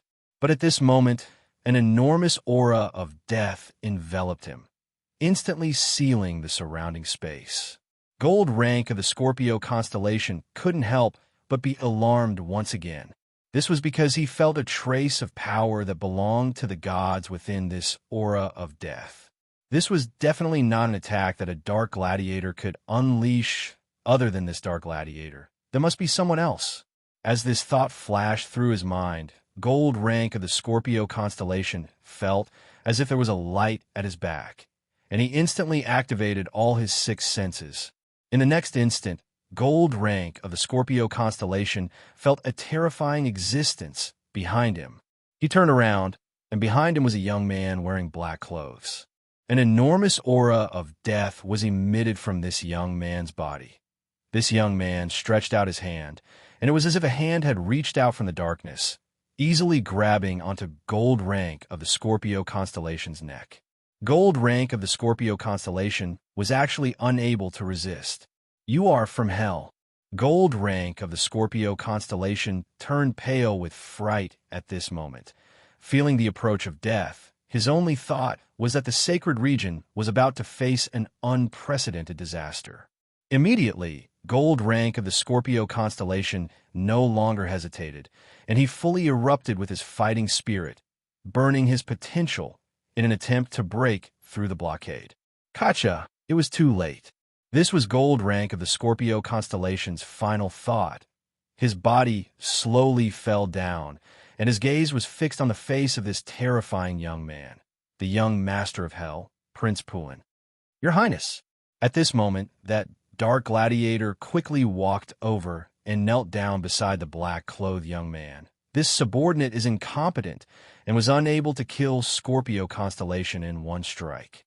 If the 12 gold ranks could be killed through assassination, the war in the human countries would not have dragged on until now.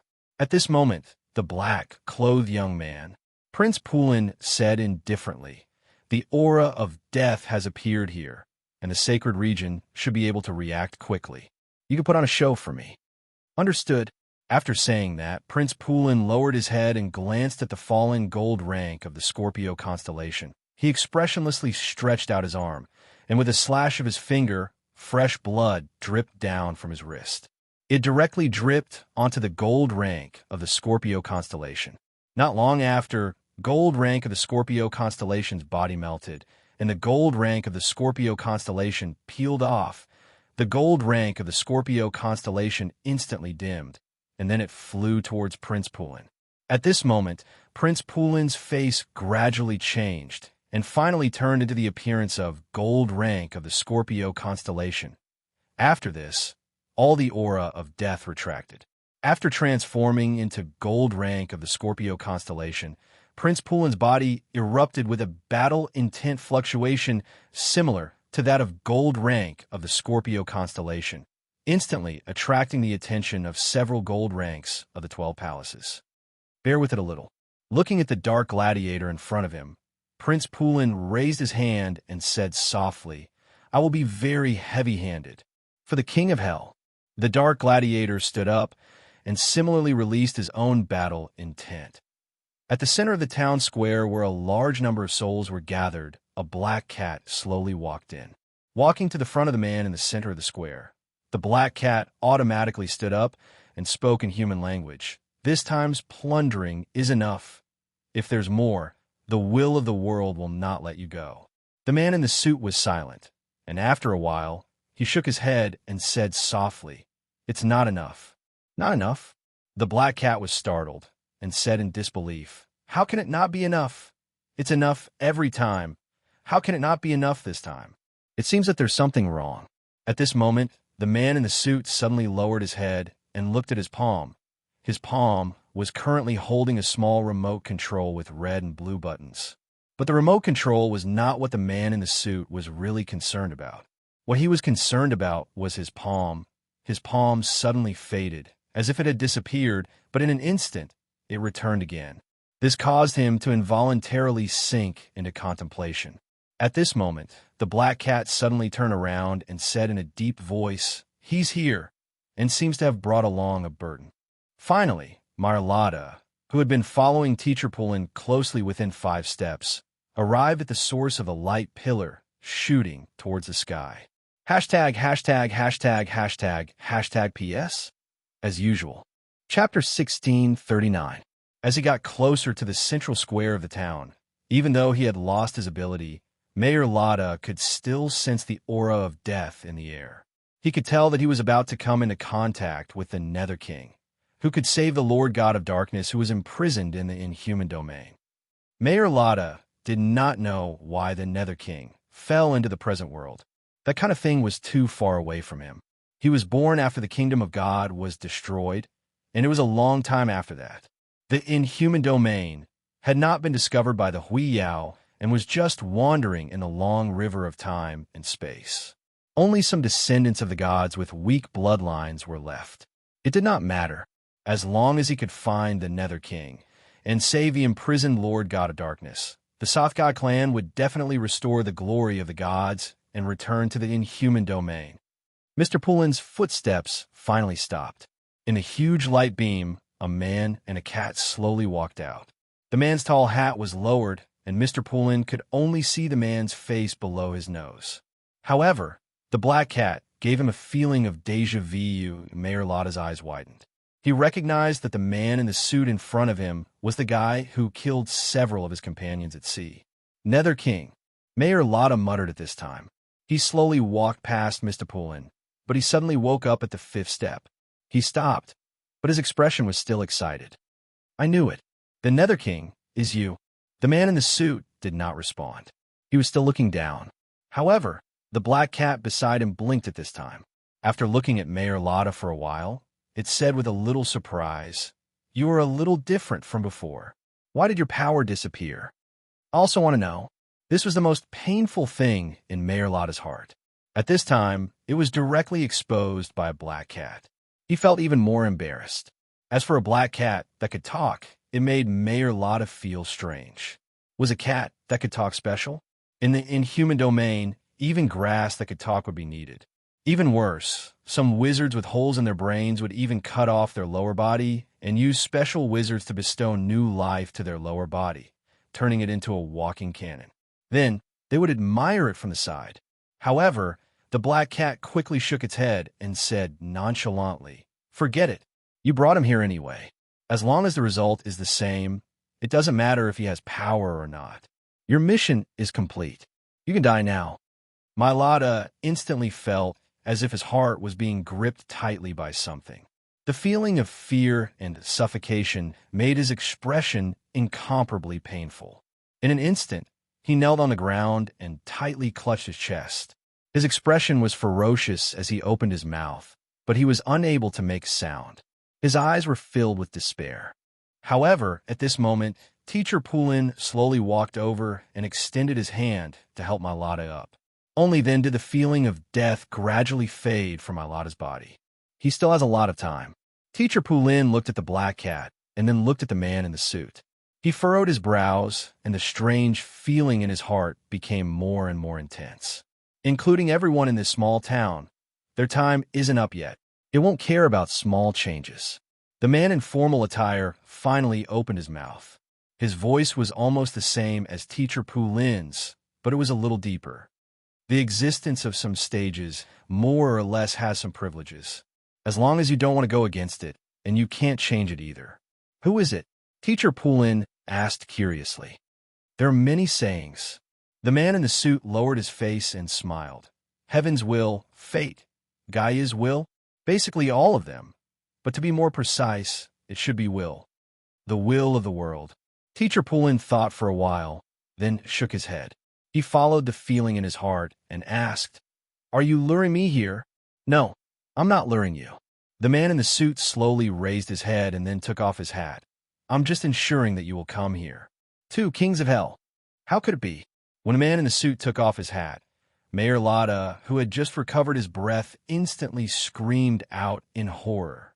Even Teacher Pullen, who had always had an extremely steady temperament and was even occasionally a little mischievous, opened his mouth in astonishment at this moment.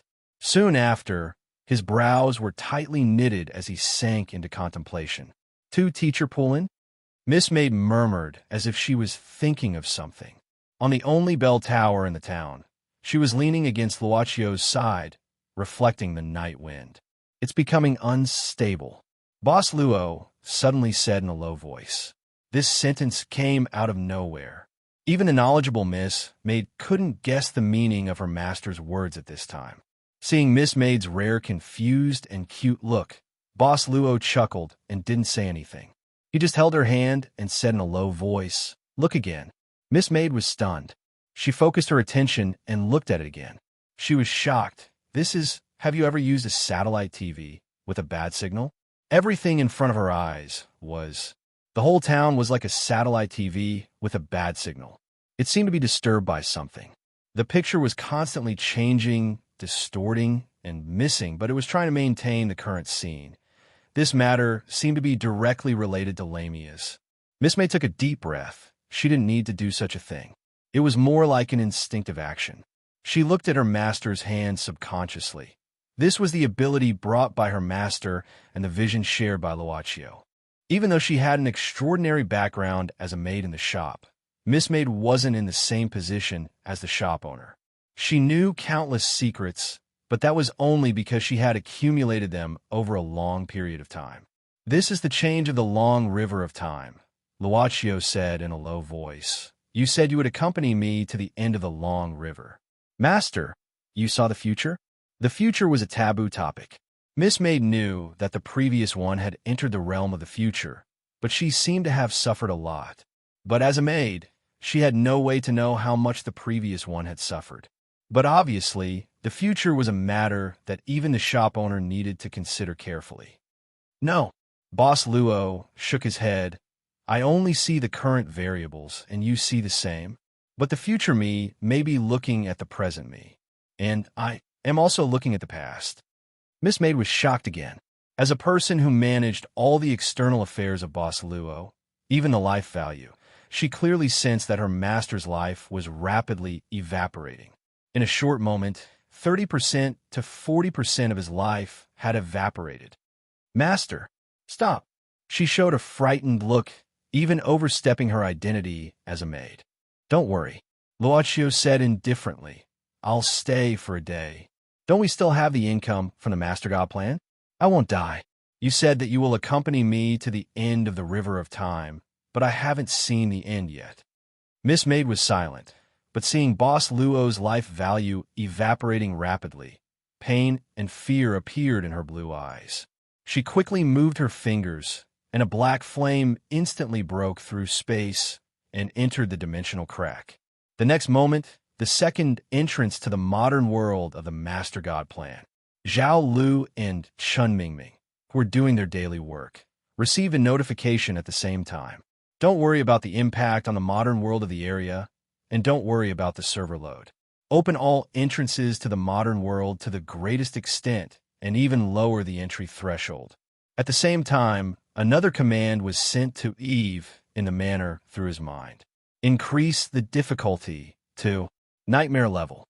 In an instant, in the world where the Master God plan was located, almost all the chosen ones who were conquering dungeons and exploring new areas felt the sudden change in the world. The difficulty increased by several levels almost instantly. Correspondingly, the rewards increased by several levels. Opportunities came with risks, and risks naturally came with opportunities. An unyielding and strong soul would be fearless of any challenge, break through layers of difficulties, and finally go against the current. Reach the top. Originally, this alternate world was the starting point of the dreams of those souls who were willing to enter. With the two instructions of Miss Maid, Boss Luo instantly felt that his vitality had increased. But it was just a drop in the bucket for the life he was evaporating at this time. At most, it could only slow down the evaporation speed a little. Wasn't it too radical to harvest souls like this? Luaccio didn't know whether this radical action was good or bad. He had never been completely rationalized by the altar, and he had always kept a little bit of human nature. As long as one was a human, no one would know whether what they did was right or wrong. But beyond this level, I don't even feel guilty at all. Boss Luo was silent in his heart. Because of his decision, a large number of high-quality souls were going through unprecedented tests and facing death. But he really didn't feel any discomfort. Perhaps this was the real reason why the altar deprived the shop owner of his emotions. Only those who had never sympathized with living creatures would understand the true nature of things. Boss Luo even closed his eyes at this moment. The future couldn't be seen. Even if it could be seen, there were endless variables. There were countless possible futures, and the price to pay was too great. Seeing 3,000 futures clearly, There were still 3,000 futures that had been seen before, or even more. But in the past, there was only one, because it had already happened. Even if it was changing, it had already happened. Two rays of golden light were the first to arrive. They represented the Taurus of the 12 palaces and gold of the Leo palace. What happened? Gold of the Taurus palace had a rough body, and his voice was the same. He asked immediately. The two gold didn't seem to notice that the current gold of the Scorpio palace had already been taken over. Regardless of appearance, aura, or the Scorpio saint cloth on his body, how could it be fake? This was the sanctuary, and the goddess had even descended to the sanctuary. Prince Pulin of the underworld was really doing something crazy. He looked at gold of the Taurus palace and Leo palace, then lowered his head and pointed at the unconscious figure lying on the ground. Underworld gladiator? Gold of the Leo palace's expression changed slightly. This is the majestic stars gladiator, one of the giants of the current underworld gladiator camp. Prince Pulin said with a heavy voice. Looking at the situation, he wants to sneak into the trial taker's maze and destroy the inheritance of the heavenly crane saint cloth. The majestic star on the ground was only unconscious and not dead. They could still dig out a lot of information from his body. Gold of the Taurus palace and Leo palace had already realized the seriousness of the situation. How could the underworld gladiator pass through the sanctuary? There might be a traitor in the sanctuary. At this moment, another figure arrived. He was dressed in white and had a special aura that made people feel at ease. Head of the 12 palaces, gold of the Virgo palace, Musha. Musha, you're here. Gold of the Leo palace greeted first and explained the situation. Musha glanced at gold of the Scorpio palace and suddenly said, "Just now, I vaguely felt an obscure death energy. It seems to be much purer than the underworld gladiator's underworld gladiator battle intent." Prince Pulin was slightly shocked, but his expression did not change. He nodded and said, "He has the protection of the underworld king on him. I also spent a lot of effort to break the protection." Musha looked around. The surroundings were indeed almost completely destroyed. A gold saint could easily destroy a city if they wanted to. This underworld gladiator, I'll take him away for interrogation. Also, I'll go see the goddess and explain this matter. Musha thought for a while and said, "You guys stay here. There might be other underworld gladiators sneaking in. Try to keep an eye on the heavenly crane saint cloth. I don't want more accidents to happen in this inheritance." After saying that, without waiting for the three golds response, Musha directly picked up the unconscious underworld gladiator and left the trial taker's maze. It seems like Musha still can't let go of Maya. Gold of the Leo palace side. Gold of the Taurus palace glared at him and said unhappily, "If your biological sister died and her saint cloth was being fought over, how would you feel?" "I'm just saying." Gold of the Leo palace did not want to talk to him. "I'm leaving. Then I'll patrol the surroundings and inform the others." Prince Pulin looked at Gold of the Taurus palace and said casually, "Anyway, I have nothing to do. I'll accompany you." Gold of the Taurus palace walked up and put his arm around Musha's shoulder. "There's nothing to see in this real battle. Maybe it will be more interesting in the end." "Okay." Prince Pulin did not refuse. He only looked in the direction where Musha disappeared. Originally, he thought he should be the one to bring the underworld gladiator to the temple. At the very least, as the person involved, Musha had already brought him along. Just knocked him out. Big Sister Suya loosened her grip, and a female warrior who had fainted from being strangled fell to the ground weakly. Big Sister Suya wiped the sweat on her forehead and looked around. "Very good. None of the 8 people have fallen. Then, let's go to the next area." The next area, Lamia's felt the exhaustion of her physical strength. After passing through another area, they would enter the depths of the maze, the ice field. Hashtag, hashtag, hashtag, hashtag, hashtag. Chapter 1640. The first area was a forest, and after the forest was a wasteland, under the lead of Suya's elder sister. This wild team that was not from the sacred domain and did not have the backing of the royal family, and nobles quickly passed through the first 2 areas. After entering the third area, they would basically encounter more challengers who had entered from other entrances. Of course, due to the speed and difficulty, the number of people they would encounter would also decrease. Similarly, the strength of the opponents would naturally be stronger. The third area was an underground palace that was extremely complex. It really did look a little like a maze. Suya's elder sister seemed to have slowed down a lot.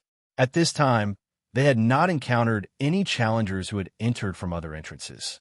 We have been fighting continuously for a long time. Let's rest here for a while and replenish our strength. Suya's elder sister led the team into an empty room in the underground maze. They even found a pool here, and it was running water, but they did not know where the water came from. There were almost no stops along the way, and many of the female warriors were already unable to endure the thirst. Now that they had a supply, their spirits were immediately lifted. Suya's elder sister took some water from the pool and came to Lamia's side. You haven't drunk water along the way, right? Replenish a little, or you will become dehydrated. Lamia's took it, but she resisted the impulse of her body and didn't drink it immediately. Suya's elder sister looked at the rest of the female warriors, smiled, sat down, and whispered, "You are really very careful." Lamia said indifferently, "After all, I don't know if there are any hidden enemies in this challenge other than those that can be seen. Besides, there's only one sacred garment, isn't there?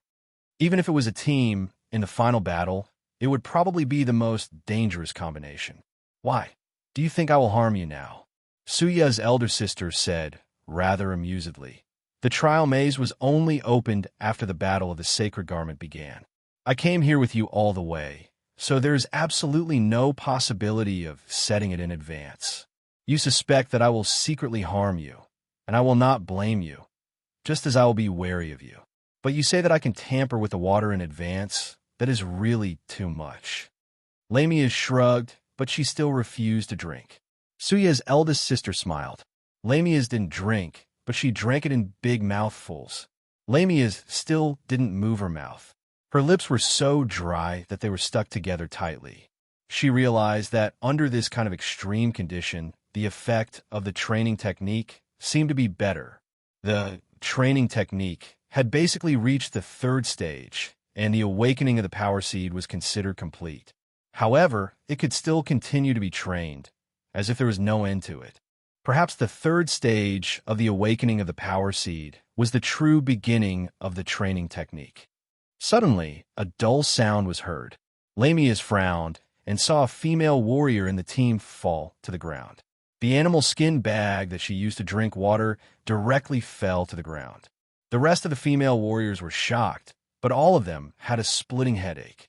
Not long after, they all fell to the ground and lost consciousness. Lamias didn't say anything. She only used the quickest movement to stand up, unsheath her sword, and took a defensive stance. Suya's eldest sister didn't seem to have any intention to make a move. She was just casually nibbling on a fruit that was harvested from the front. "All right, it really wasn't me." Lamia sneered. Suya's eldest sister said indifferently, "What I said is true. I have never entered the training maze before, and it's even more impossible for me to tamper with it." Lamia still sneered. "It's up to you to believe it or not." Suya's eldest sister slowly stood up. "I just happen to know that there are some problems with this pool.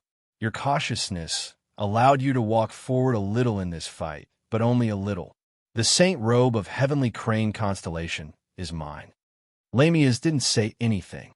A wave of fighting spirit that wasn't considered strong, but was abnormally strong, slowly emitted out. She knew that Suya's eldest sister also had the training technique, and even before she went to the Sacred Saint Galaxy, she had already started training. But to what extent, she didn't know.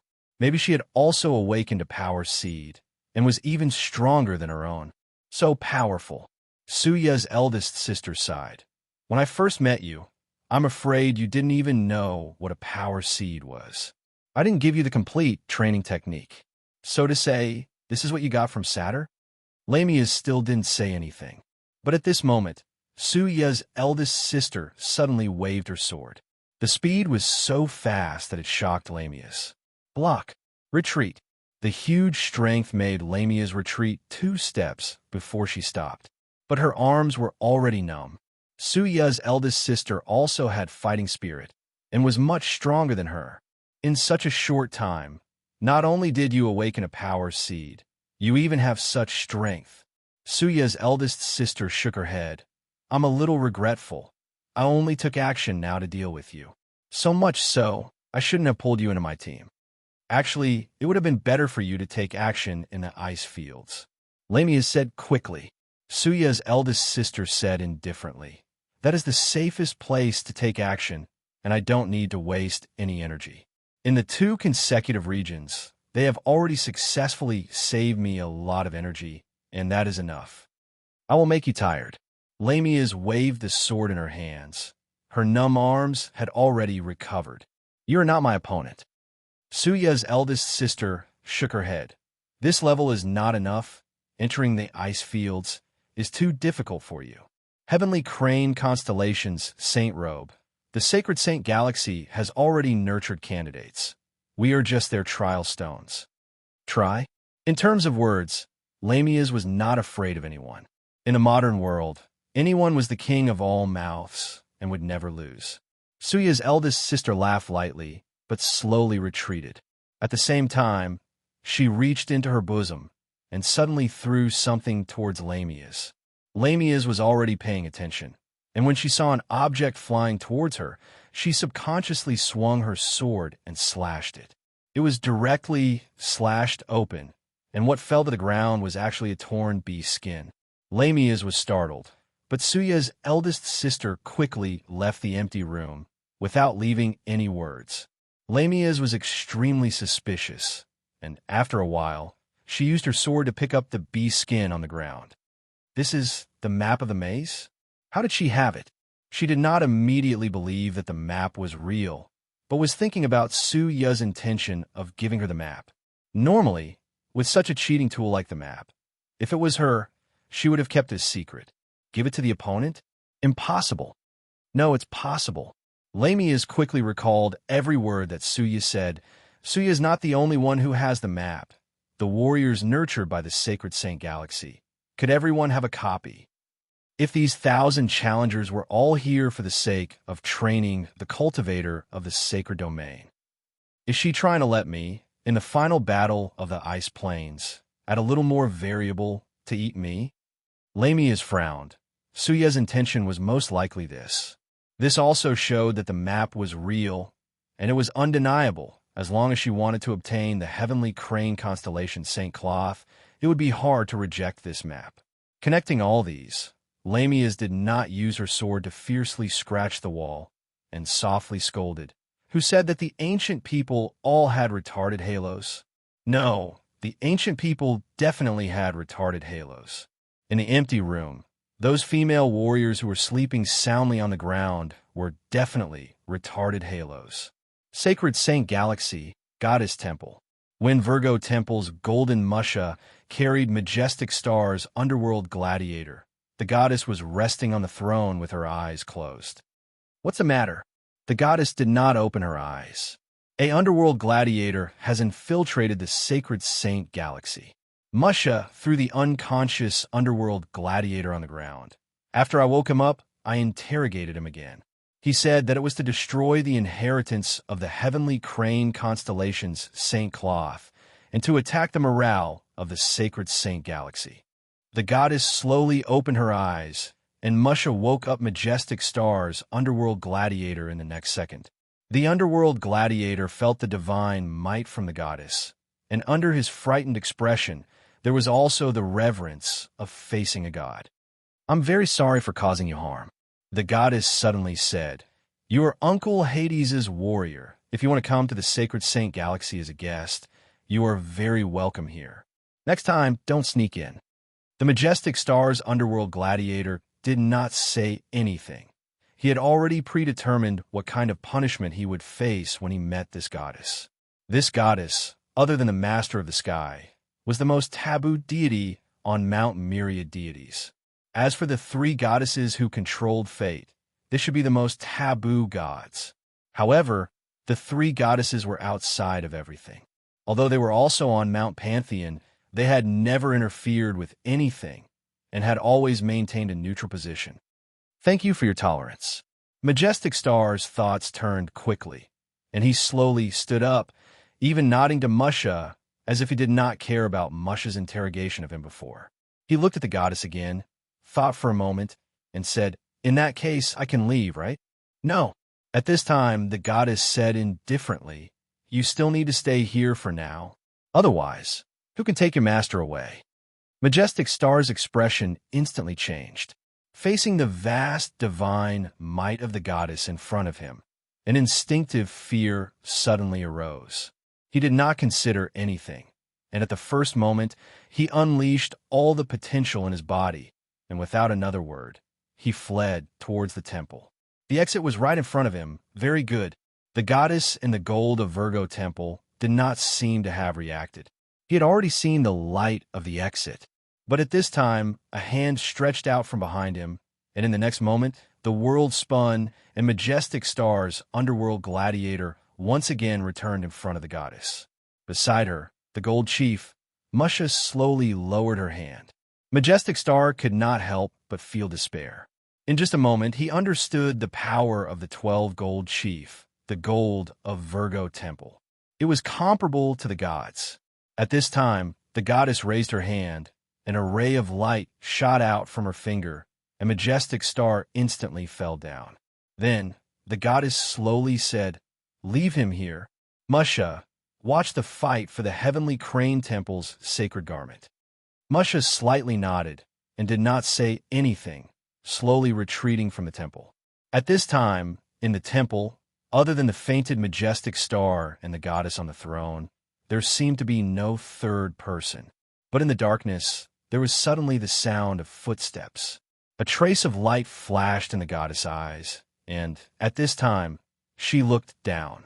A woman wearing black and white made attire slowly walked out. She slowly circled around Majestic Star, and then stopped, lifted her skirt, and smiled. "Hello, Your Highness Athena." "Hello, Miss Eleanor." The goddess nodded. "So this time, your master does not plan to come personally?" "Miss Maid." Eleanor was still smiling. "Your Highness Athena, I've already prepared what you want. You can just let me deliver it. Besides, Your Highness Athena, didn't you purposely leave Mount Pantheon and choose to stay in the holy region?" As she spoke, Miss Eleanor opened her palm, and a multi-sided, azure-colored irregular crystal appeared out of thin air, and slowly rose, and was delivered in front of the goddess. "According to your request, we have already cleaned the inside." Miss Eleanor smiled. Without gods, without faith, the 3,000 seeds of humanity in the stage of ignorance. The goddess was silent, and the irregular crystal floated in front of her. The goddess suddenly frowned. "There seems to be some extra things inside."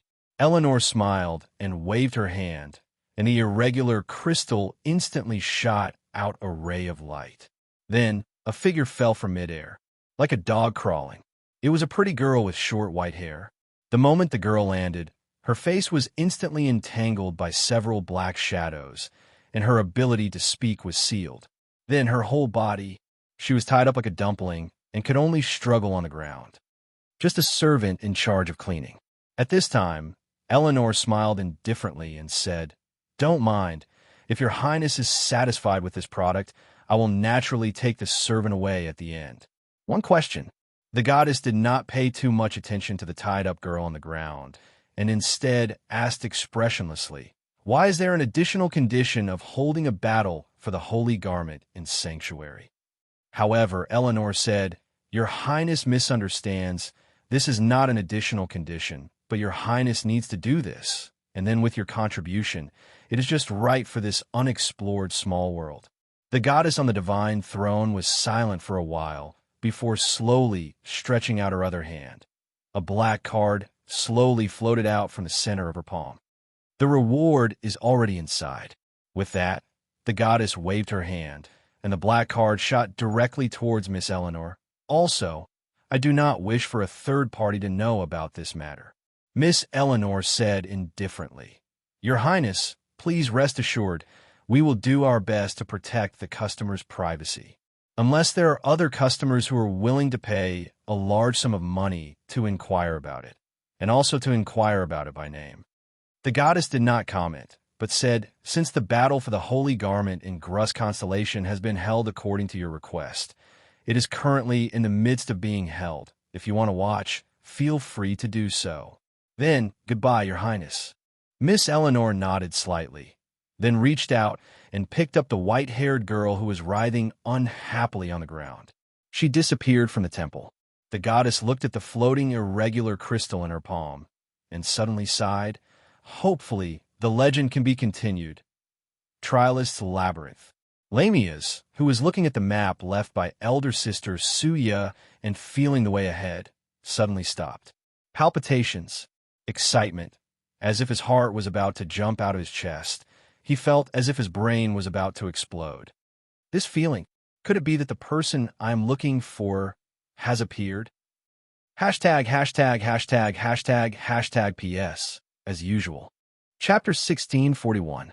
He did not give her any hints, and directly sent her to this battlefield of the gods, where there would be no corpses left at any moment, and asked her to find person. Without any hints, the only thing she knew was that if the person she was looking for appeared, she would know. How would I know? How would I know? In the beginning, facing such a difficult mission, Lamias rejected it in her heart. Although her body was still quite honest, cowardly, at least she came. In fact, although the battlefield of the gods was full of danger, Lamias was relatively safe during this period of time. She even mixed in with the battle for the Grus constellation St. Cloth. This person seems to be in the Sacred Saint region now. Lamias was currently ecstatic. As for the battle for the Grus constellation St. Cloth, to hell with it. As long as she could complete any task, she would return to her original state. What could be more attractive than this reward? Nothing. At this moment, Lamias even wanted to leave this trial maze immediately and then follow the feeling in her heart, wander around the Sacred Saint region, and rush in front of the mission character at the first moment. I give up. I give up on this battle. Fiercely throwing the bee skin map on the ground, Lamias raised her head and shouted loudly in the passage of the maze. I give up on this battle for the St. Cloth. Please let me leave this trial maze. Respected Silver Master, respected Gold Master, please let me leave. She did not know who was in charge of monitoring this area, but there was definitely someone hiding in the dark, silently watching this battle, so shouting was the right thing to do. Silver Master, Gold Master, anyone can. Can anyone hear me? Lamias raised her voice again. I give up on this battle, of my own free will. No one forced me. Master, you give up? Finally, under the continuous shouting, Lamias received a response. The response gave her a familiar feeling. She immediately turned around, only to see a man in white standing behind her with an indifferent expression. Musha, the Gold Master of the 12 Zodiacs, the man closest to God.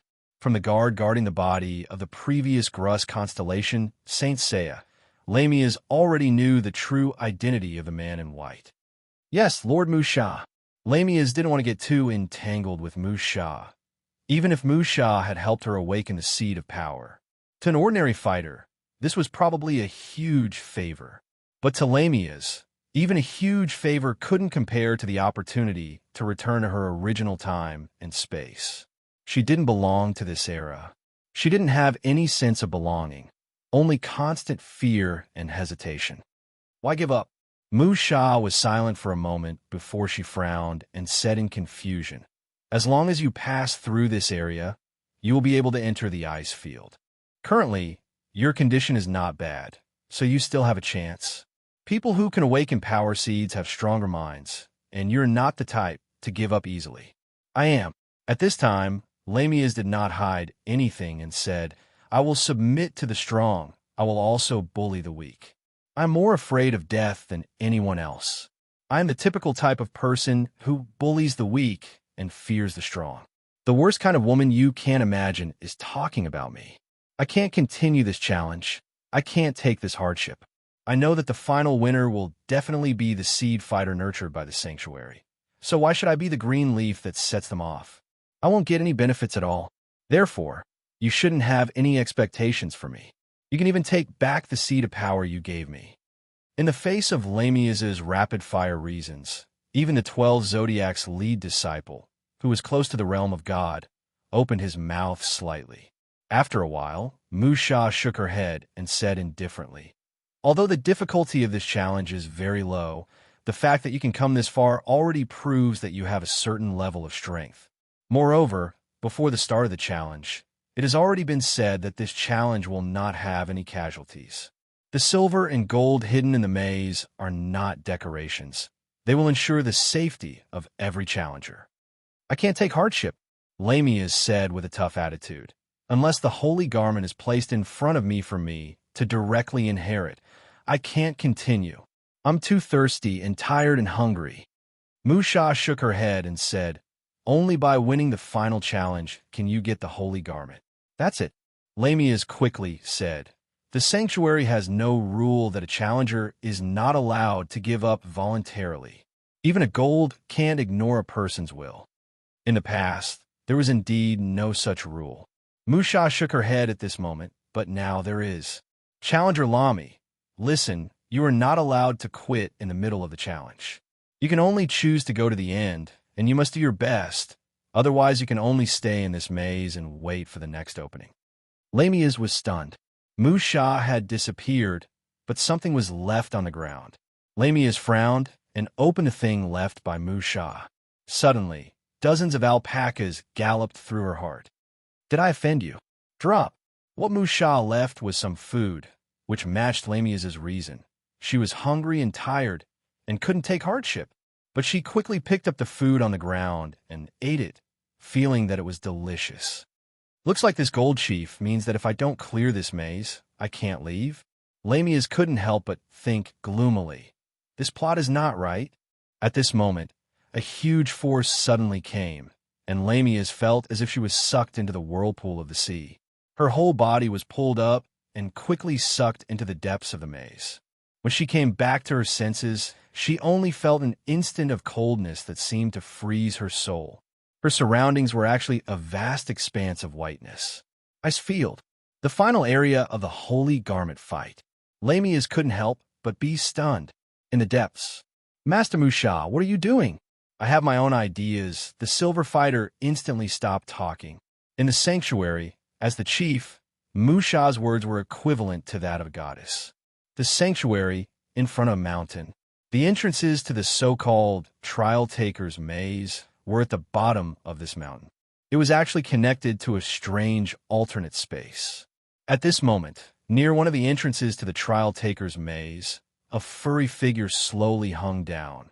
When the white-haired girl was placed on the ground, the black shadow on her face finally unraveled automatically. "Do you know that I'm my boss's most beloved concubine? If you treat me like this, aren't you afraid that I'll make things difficult for you in the future?" The white-haired girl sneered and said, Come. Tell me your number in the Ark of the Covenant. When I'm back, I'll tell the boss to take it out for me and use it to light a sky lantern." "If there's really a next boss," Miss Eleanor said expressionlessly, "I'm really worried about his future life." The white-haired girl, Nero, sneered and said, "I'm proficient in 36 storylines, 72 postures, and 108 positions.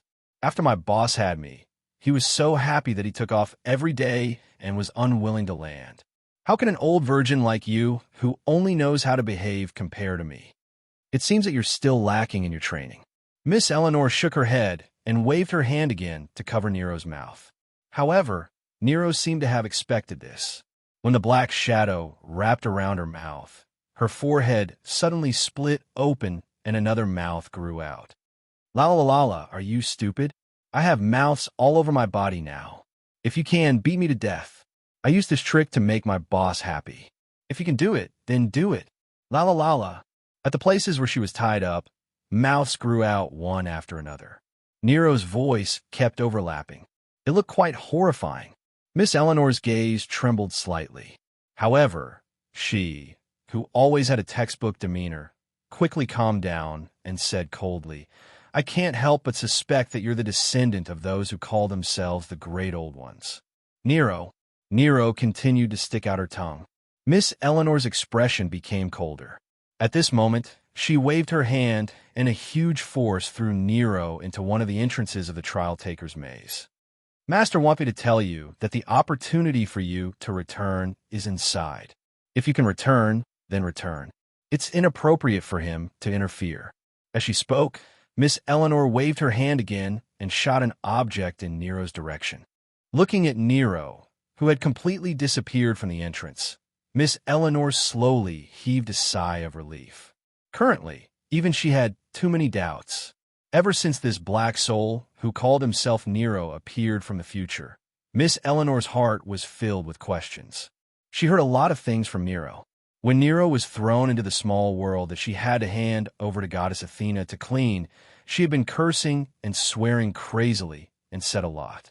The future head maid is not me. If that's the case, then I'll train the future head maid.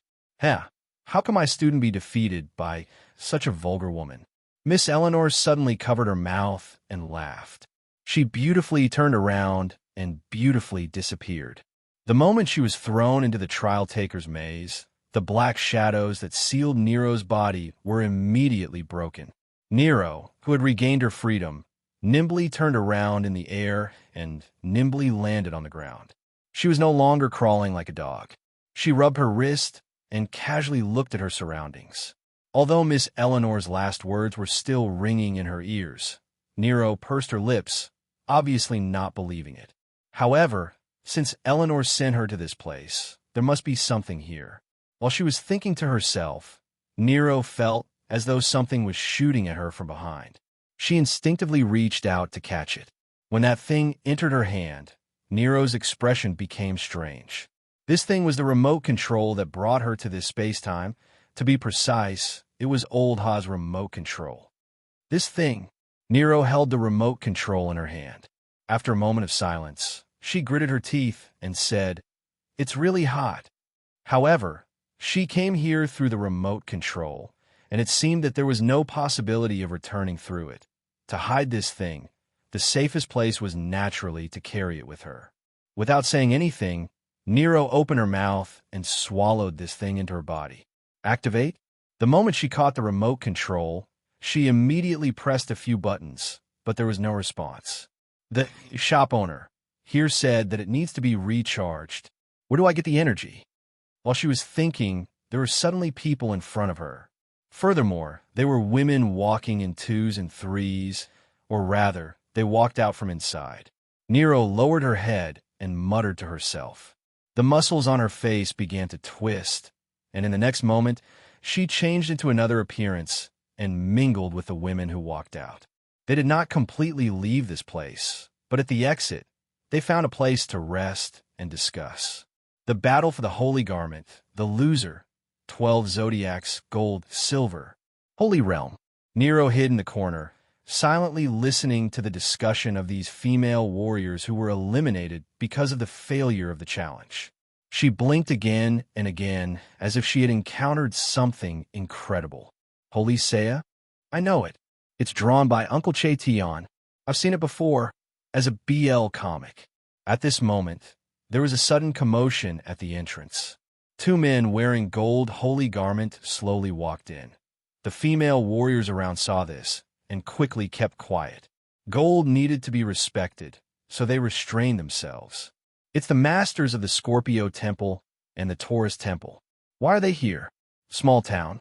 On the bell, Miss Maid, who was holding Boss Luo's palm and obtained the ability to peek at all the changes in time and space, suddenly had a strange look in her eyes, and even a strange expression flashed across her face. What happened? Boss Luo was thoughtful. Miss Maid shook her head and said in a low voice, "I just suddenly remembered something. Well, it's like something suddenly appeared in my mind." Memory? Boss Luo lowered his head and pondered. What memory? Miss Maid opened her mouth, but she never hid anything from her master. At this time, she had to bite her lips and whispered some plot, postures and things like that. Plot and postures? The words that came out of nowhere made Boss Luo stunned, but he didn't pay too much attention to it. Because at this time, in his unique vision, the changes in time and space had become more and more intense. Miss Maid was also attracted by the changes in time and space. But in her memory, some strange scenes still emerged from time to time. Do you know, as a qualified maid, in addition to managing the master's daily life, it's also very important to take care of the master's body. You don't need the shop owner now, but in the future, you must remember that you are the best. In the past, did I really learn these things? At a loss. Hashtag, hashtag, hashtag, hashtag, hashtag PS. 1880 seconds. Chapter 1642. The gold of the Taurus Palace was Lord Aruba, and the gold of the Scorpio Palace was Lord Romy. The names of the 12 gold had spread far and wide. When the 2 gold appeared at the same time, the female warriors who had failed the challenge of the Grus constellation St. Cloth were all silent. At this time, Aruba of the Taurus Palace said loudly, "Challengers who have come out, leave quickly. Now walk past me. There will be people outside to receive you." As for why they had to walk past Lord Aruba, although the challengers found it strange, they did not ask. Lowering their heads, the female warriors walked past Aruba one by one and then walked out of the trial maze. After a while, most of the female warriors had left. "Why are you still here?" Aruba noticed that there was still a female warrior in the corner who had not moved, so he asked in a rough voice. The female warrior who was sitting casually in the corner was Nero, but she did not look at Aruba. Instead, she kept looking at the gold of the Scorpio Palace. Lord Romy of the Scorpio Palace. Prince Poulin naturally noticed the gaze that fell on him. However, he thought that even the gods of Mount Pantheon would not be able to see through the disguise of a treasure of the underworld, so he was not afraid at all. She was just a female warrior who had been eliminated in the challenge. But that gaze caused him to faintly feel apprehensive. It seemed to be some kind of familiar gaze. This female warrior was thinking of some bad ideas. "That's Romy." Prince Poulin's mind at this moment, like an instinct, like an intuition, came suddenly. "I think I can still challenge again." Nero, who had transformed into a female warrior, stood up, put her hands on her waist, and then twisted her waist. "You can." "Gold Lord." "What?" Aruba was stunned. He frowned and said, "Nonsense. You have already failed and failed in the challenge. Why do you want to challenge again?" "Huh. But the rules did not say that I can't continue after failing," Nero said with a smile. "Since there is no rule, why can't I continue to challenge?" At this time, the Gold Lord of the Taurus Palace was stunned, but he did not scold her. Instead, he walked to Romy and lowered his voice. "You can do this?" Romy thought for a moment and said, "Since she wants to challenge again, let her challenge again. In the rules, there is indeed no such thing as not being allowed to challenge if one fails. This is unfair to the other challengers who leave." Aruba frowned. Luomi said indifferently, "If she could become the final victor, if you don't let her go, it means you are giving up on the successor of Heavenly Crane constellation. If she still fails, then naturally nothing will happen. Just let her give up on this idea." "All right." Aruba nodded and immediately looked at Nero. "Okay, you can go in, but only this time.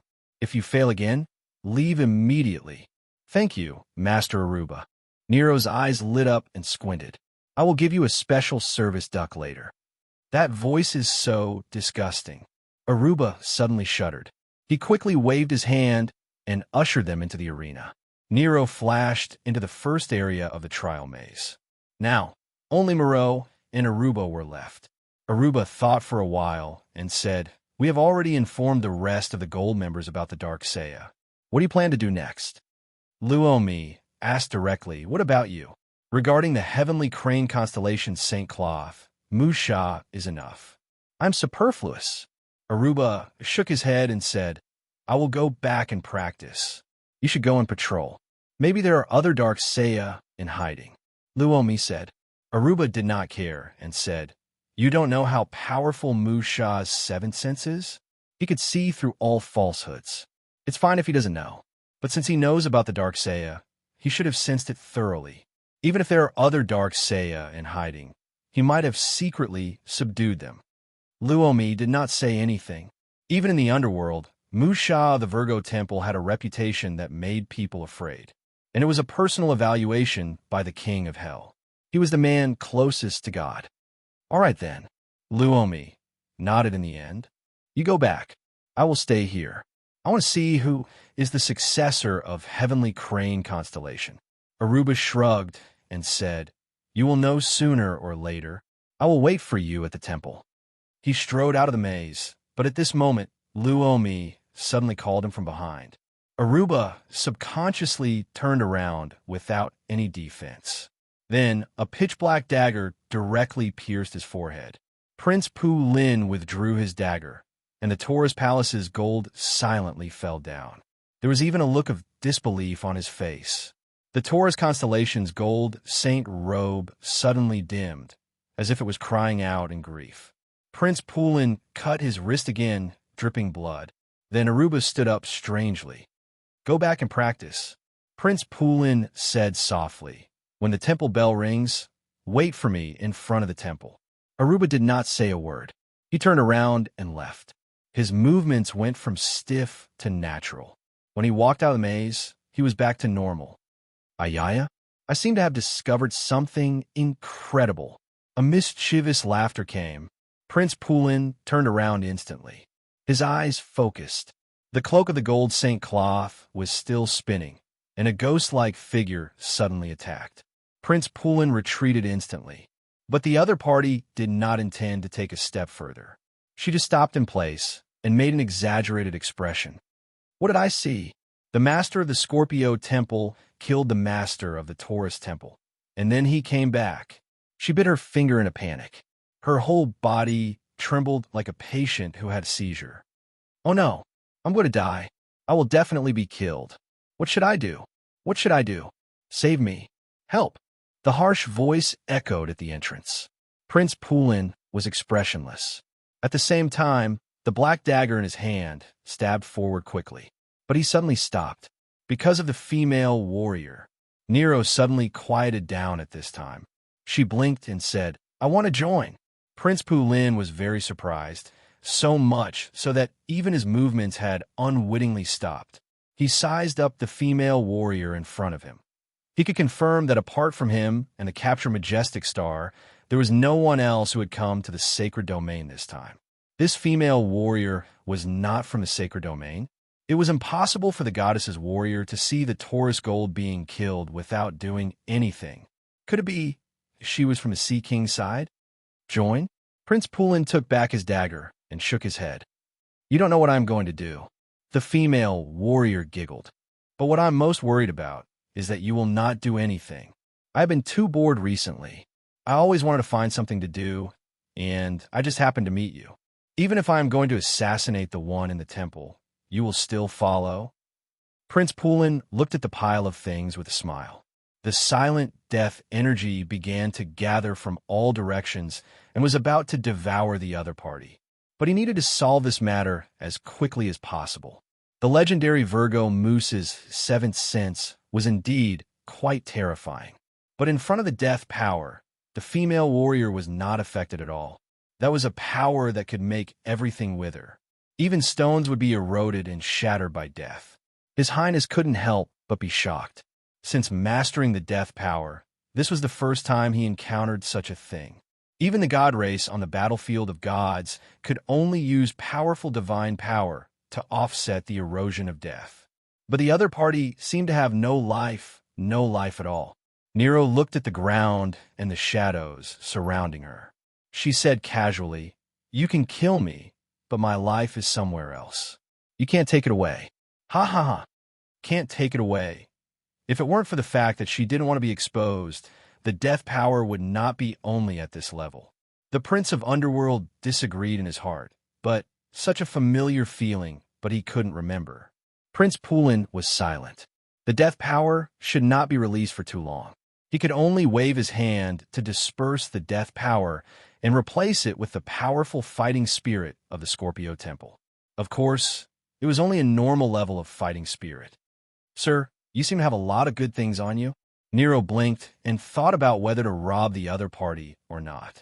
But she was more interested in the other party's true face, especially after the other party sneak attacked Aruba of the Taurus constellation.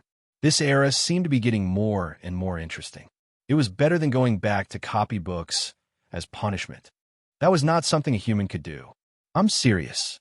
My target is the goddess who descended from the temple. Prince Pulin said again. The goddess? Nero thought for a while, then said innocently, I haven't killed a goddess yet. Sir, can you take me to fly?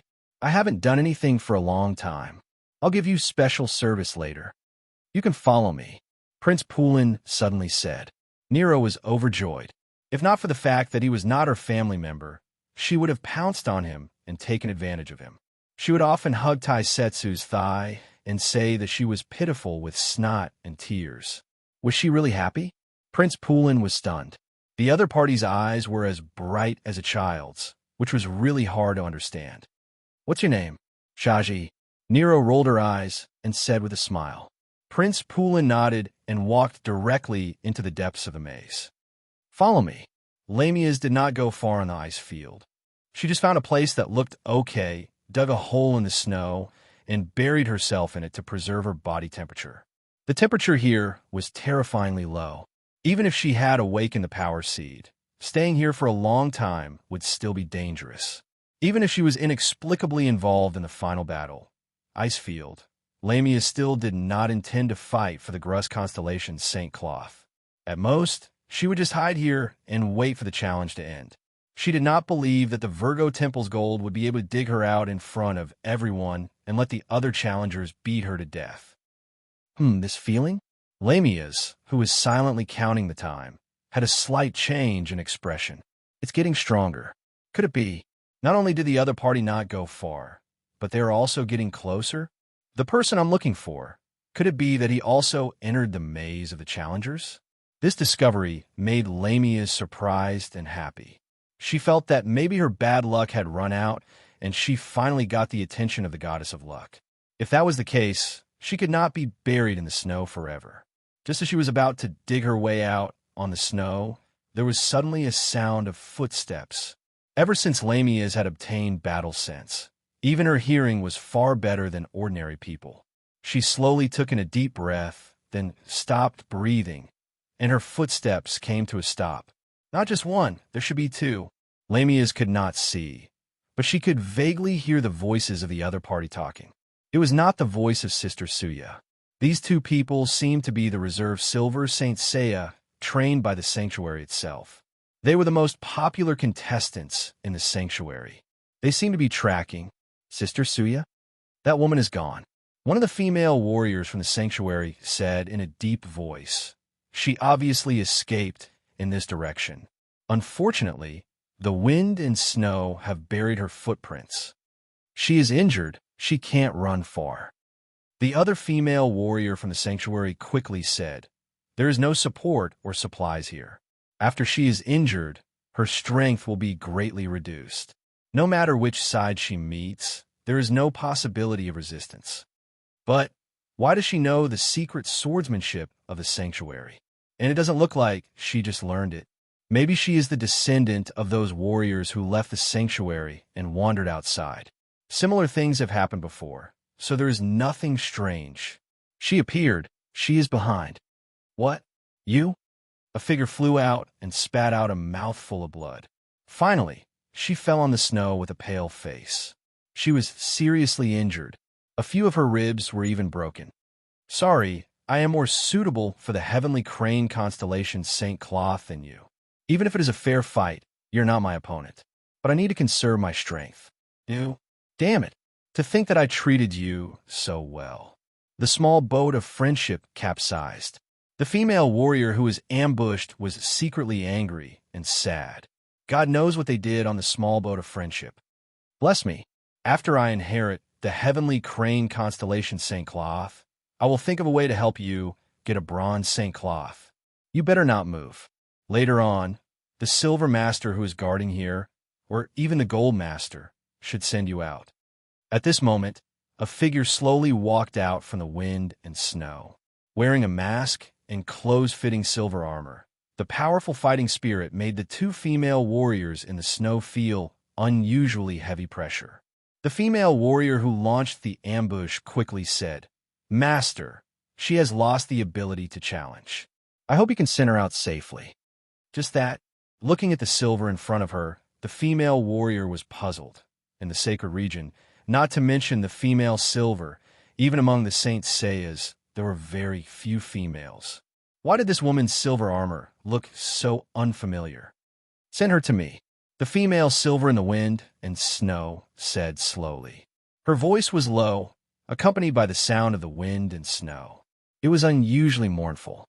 The female warrior nodded, turned around, and walked in front of her companion, who was looking at her with resentment. She lowered her head and was about to say something. Then a huge force blasted her back, knocking her to the ground. Master! Master?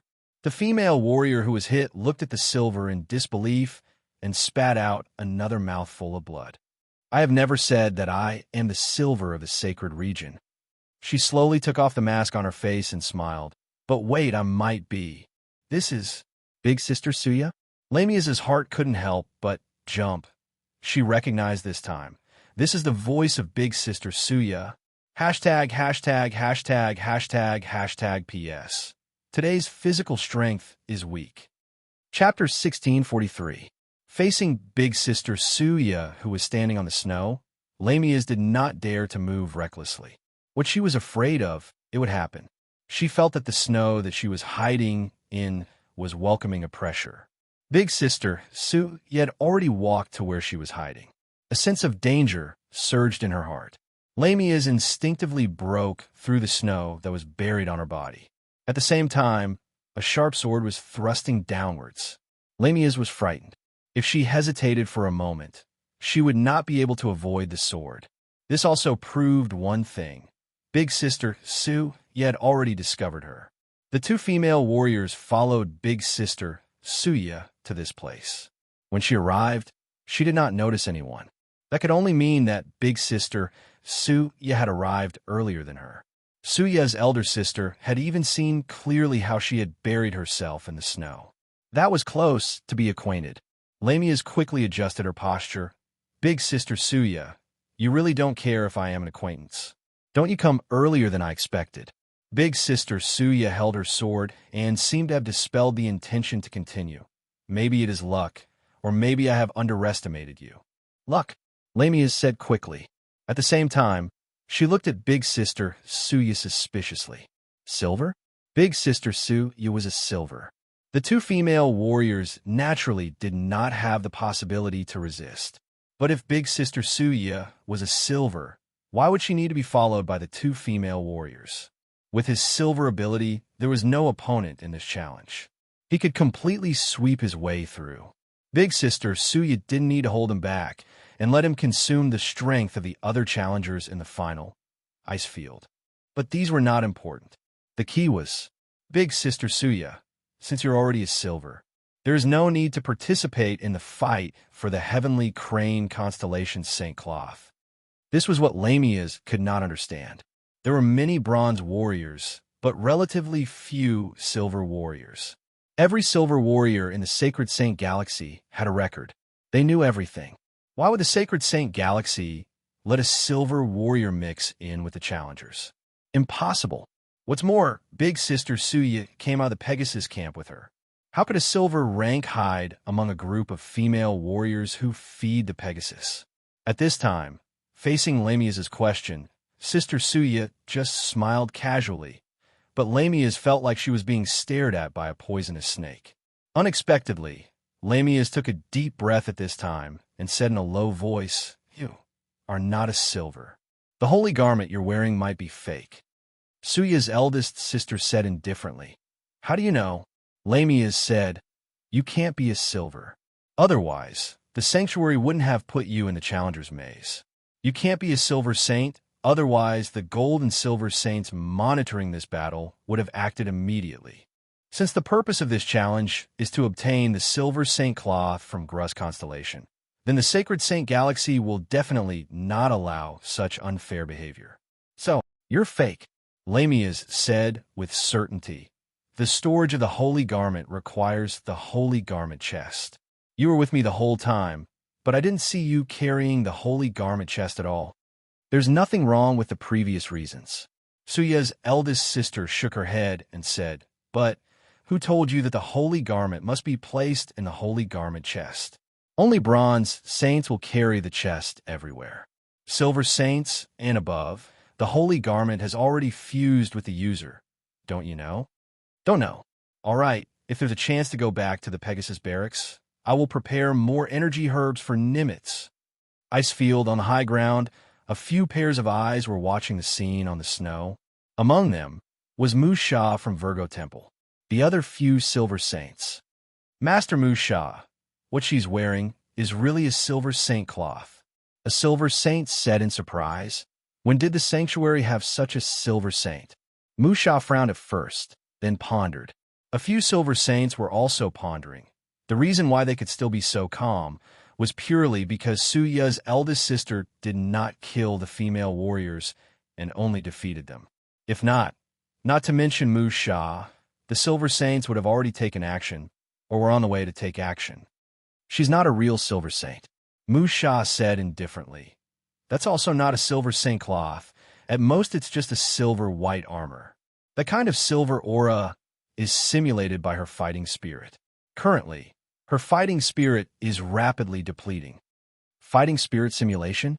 The silver saints were shocked. How is that possible? No, it's possible, Musha suddenly said. There's one person who might be able to do it. Oh, Jack, Musha said slowly. He might be able to. The holy battle technique, Phantom Fist, that he developed himself can produce a similar simulation effect. From her, I can feel the same energy fluctuation as when Jack used the Phantom Demon Fist back then. Jack! A few silver saints were shocked at the same time. This Jack was too famous in the upper middle class of the sanctuary. In the past, Jack once competed with the current Gemini Temple for the Gemini Gold Saint cloth. The two fought until the end, and it was hard to determine the winner. In the end, the goddess sent down the sanctuary and set the current Gemini Gold Saint cloth as the winner. The reason was that Jack had tarnished the glory of the Saint Seiya and privately learned the Underworld Gladiator's Underworld battle technique and the Ocean Gladiator's Ocean battle technique. He was unscrupulous in order to win. In the end, Jack was removed from the sanctuary, and after his fighting spirit was abolished, he was expelled. Could this Suya be Jack's descendant or student? It's possible, otherwise, Suya will definitely not use Phantom Fist. Master Musha, since Suya is the descendant of the Sinner Jack, she is no longer qualified to participate in this challenge. Please let me take action and capture Suya. Musha stood in front of everyone, and her eyes were looking at Lamia's. The Silver Saints did not know what the Virgo Temple's master was looking at, so they were impatient. No need, Musha said at this time. Although Jack has been expelled, it is only limited to himself. Even if it is his descendant, she should not lose the qualification to become a Saint Seiya because of this. What's more, she came to the sanctuary through the proper way. She is qualified to participate in the challenge. But Master Musha, Musha turned back casually and said with a calm gaze, just now, one of the two female warriors who were knocked down is your student, right? I am not. The Silver Saints were shocked and quickly lowered their heads. Musha said indifferently at this time, the challenge continues. The Holy Garment has the ability to choose its master. You have experienced this. Even if meditation technique can improve the possibility of compatibility, it is only an improvement. If the Holy Garment does not like it, it will naturally refuse. You all can leave. Yes, he was the chief among the Gold Saints, the most powerful man under the goddess. In all aspects, the Silver Saints did not have the courage to resist. They could only bow their heads and leave. Icefield, not only this area, there were also battles between challengers in other places. After everyone left, Musha continued to look at Lamia's and big sister, Suya on the snow. You said you can't suffer. A smile suddenly appeared at the corner of Musha's mouth. But now, it's not a matter of eating or not. Achoo! Nero sneezed loudly. Then she shivered and hugged her hands tightly. Two slender ice crystals were hanging on her nose at this time. Would she be afraid of the cold? Prince Pulin obviously didn't believe it, so he looked at her coldly. He looked at her coldly along the way, but she never cared. She just played by herself. Yes, like playing. In fact, I hate this kind of map the most. It reminds me of some unpleasant memories. Nero looked at Prince Poulin, who had transformed into Master Romy of the Scorpio Temple at this time, and said seriously, "This is my childhood shadow, is it?" Prince Poulin responded perfunctorily. At the same time, he looked around. He could feel that there was a powerful existence in this ice field. In the air, there was even a faint fluctuation of power. It might be the Gold Seat Chief. Musha had never appeared on the battlefield of the gods in this war. He had always been guarding the Holy Land. Even in the battlefield of the human world, he had never made a move. However, the underworld's execution organization of the human camp had never succeeded in attacking the Holy Land. The Pantheon Mountain hoped to end the war in the human world as soon as possible, and so did the underworld. Therefore, Prince Poulin's action this time. This was something that Prince Poulin had to do for the sake of something that was about to happen to him. He needed a higher reputation and prestige to be able to inherit the glory of the Netherworld King. Really, Nero shivered again at this time. I was trapped in the ice and snow for a training. For half a year, I was drinking snow water. Sometimes when I was hungry, I could only chew a few pieces of ice. So I especially hate eating ice cubes. When I buy happy drinks, it's always non-ice. But ice cream is different because it has flavor. I especially like to eat it. Ice cream? Prince Poulin suddenly stopped, frowned faintly, and whispered, "Ice cream? Haven't you eaten it before? I'll treat you to ice cream." Nero blinked her eyes that seemed to be able to shoot out starlight. "I'll fight with you. I can beat Uncle Whitebeard's ice cream 10 times every time." Prince Poulin shook his head. He subconsciously felt that this female warrior named Shaji began to talk nonsense again, but he seemed to be able to understand. A trace of confusion appeared in his heart, but it was quickly diluted by the power of death. Prince Poulin shook his head at this time, pointed to the front, and said, "There are a few challengers for the Holy Garment there. Go and defeat them." "Why me?" Nero pointed to herself and asked curiously, "Didn't you say that you want to cause trouble?" Prince Poulin said indifferently, "Then, why don't you try to fight for the Gruss Holy Garment? If you can become the winner of this challenge, you may be able to meet the goddess of the Holy Land directly." Nero blinked quickly and didn't say anything. Prince Poulin didn't mind either. His thoughts were all focused on this mysterious girl, but her heart, which was hidden in her irrelevant words, was like a labyrinth from beginning to end. It was a spirit labyrinth that was even more enormous than this trial-taker's labyrinth. I have to go back eventually," Nero muttered at this time. "How about I do a big job and go back?" "Huh?" In the midst of his astonishment, Nero took a step forward. Her speed was so fast that even Prince Poulin couldn't help but be somewhat surprised. "Then me too." Prince Poulin sighed and looked in the direction of the huge wave. "Let's see the Golden Chief of the Holy Land." The girl called herself Shaji. This was probably not her real name. Prince Poulin had this feeling that he had met such a person before, full of lies. As for whether Shaji would expose him in the future, Prince Poulin didn't think about it, because she wouldn't. Prince Poulin had this feeling. It was very strange. On the snowy ground, Sister Suya and Lamias were still in a stalemate. No one moved first. Suddenly, Lamias made a move that surprised Sister Suya.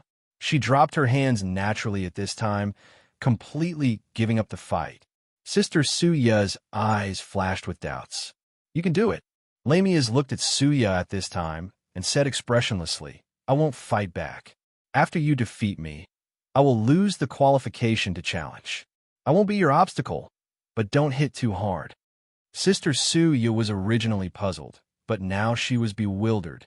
Lamias was too abnormal at this time, so she couldn't judge what Lamias was planning. "Really, I don't have any ideas," Lamias said with a serious face. "There is no trap, and this is not a conspiracy. I really want to give up this challenge, so you should defeat me quickly. Don't waste time with me." Sister Suya didn't move. There must be something wrong with this abnormality. She concluded that Lamias must have some special plans. What kind of plans did she have? It was just that the feeling in her heart was getting stronger. She even felt that the person she needed to find had entered the ice field and might be nearby. The hope of leaving was close at hand. How could she have time to tangle with Sister Suya? "Okay, since you don't want to fight, then I won't be polite. Lamia's directly broke out the fighting spirit in her body at this time. Her fighting spirit was actually just a beginner. Naturally, she didn't have any profound means. It was as if she suddenly had a body of divine power, and at this time, she just waved it randomly. But the strength of the fist was real. Seeing Lamia's fist, Sister Suya didn't remain indifferent and instantly responded. But Lamia's suddenly withdrew her fist at this time, and actually hit her fist with her face. Face against fist? No one would use such a fighting method. Sister Suya suddenly sneered and dodged at once. Then she sneered, "Lami, it seems that you want to use the fighting method of perishing together with your injury to exchange for my injury, right? I really underestimated you. You're really a ruthless guy. You can even be so ruthless to yourself." Lamia's didn't say anything. This Sister Suya's imagination was a little too good. She really only wanted to receive a punch on her face and then fall to the ground and not get up, directly admitting defeat. That Virgo Gold, she didn't know where he was hiding, secretly peeping at her. Lamia's couldn't help but sigh. It seemed that she could only fight seriously with this Sister Suya and then lose. Anyway, she knew that she really couldn't win Sister Suya. Even if her strength was doubled, she still couldn't win. Chapter 1644. Lamia's did not know that if she were to go all out, to what extent would she be able to fight with Big Sister Suya. She thought, even if she could not defeat her opponent, it would not end in an instant. Virgo Temple's Musha was definitely watching from an unknown place. He obviously did not want her to be so perfunctory. Speaking of which, her power seed was awakened with the help of Virgo Temple's gold rank. If she were to be in his position, if she were to give a stranger an opportunity, she would not be willing to let the other party be mediocre. Then Musha's unyielding way to let her continue the challenge seemed to be justifiable. However, since she had already decided to go all out to fight with Big Sister Suya, Lamia's quickly adjusted her mood. But in reality, the matters of the world could easily exceed her expectations. Lamia's pulled out her sword, and Big Sister Suya also pulled out her sword. Their swords instantly slashed together, but at this moment, a third sword suddenly slashed in the middle of their swords. The huge force instantly pushed Lamia's and Big Sister Suya away at the same time, and on the snow, there was an additional petite figure.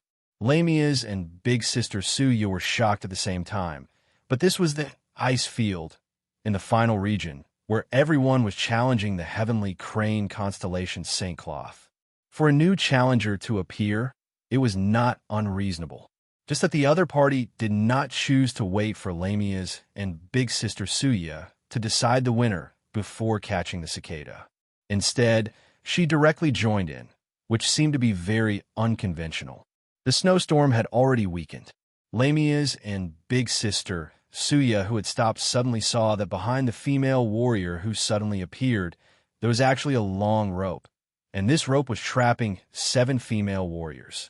This petite female warrior, after defeating the 7 female warriors, actually tied them up and dragged them all the way. "Hello, both of you." The petite female warrior squinted her eyes and looked left and right at Big Sister Suya and Lamia's.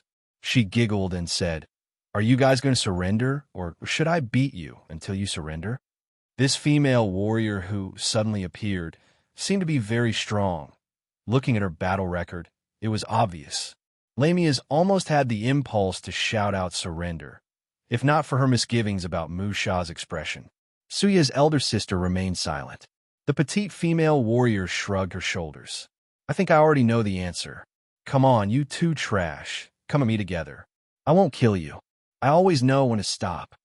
Lamia's didn't move, but Suya did. She moved like a fleeing rabbit. Her speed was extremely fast. Compared to when she fought with her, she was even faster. Lamia's couldn't help but be surprised. She knew that Suya seemed to have held back a lot just now. But at this moment, the petite female warrior turned her hand and slashed. Without even moving her feet, she had already slashed Big Sister Suya, who had launched a fierce attack. The shockwave even broke through the snow on the ground. After being split apart by the petite female warrior, Suya's elder sister instantly threw away the standard longsword in her hand the moment she landed on the ground. She straightened her legs and unleashed her battle will as she waved her fist again. The power of dozens of fist shadows was quite astonishing. But the petite female warrior sneezed and instantly broke through Suya's dozens of fist shadows. With a side kick, Suya's elder sister was kicked away. She was like a cross skipping on water. She rolled all the way on the snowy ground and finally hit a rock. After her body smashed the rock, she stopped. The petite female warrior's palm was placed on her forehead as she looked into the distance. Oh, full marks. How could she be so strong? Lamia's couldn't help but widen her eyes. At the same time, her heart was beating wildly. It's here, that strong feeling. Could it be that this petite female warrior is the one I'm looking for? Who is this person? I've never seen her in the sacred domain.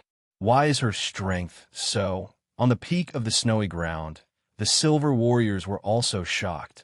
They had already left Mu Sha's side and headed to other areas. But now, they had returned once again. One of the silver warriors directly said, "Lord Mu Sha, this female warrior is extremely fast." She suddenly appeared on the ice field and instantly defeated the other seeded contestants. Moreover, she dragged the losers all the way. We couldn't catch up with her. Later, this silver warrior's voice became lower, and he even hesitated. A silver warrior was actually left far behind by an ordinary female warrior. This wasn't something to be happy about. She's called Saori. A low voice was heard. After that, a golden light flashed and appeared beside Mu Sha, who was sitting cross-legged. Seeing this, several silver warriors instantly lowered their heads and respectfully said, "Greetings, Lord Romy." The one who came to Mu Sha's side was none other than the gold warrior of the Scorpio Palace, Prince Poulin. Mu Sha was still sitting cross-legged.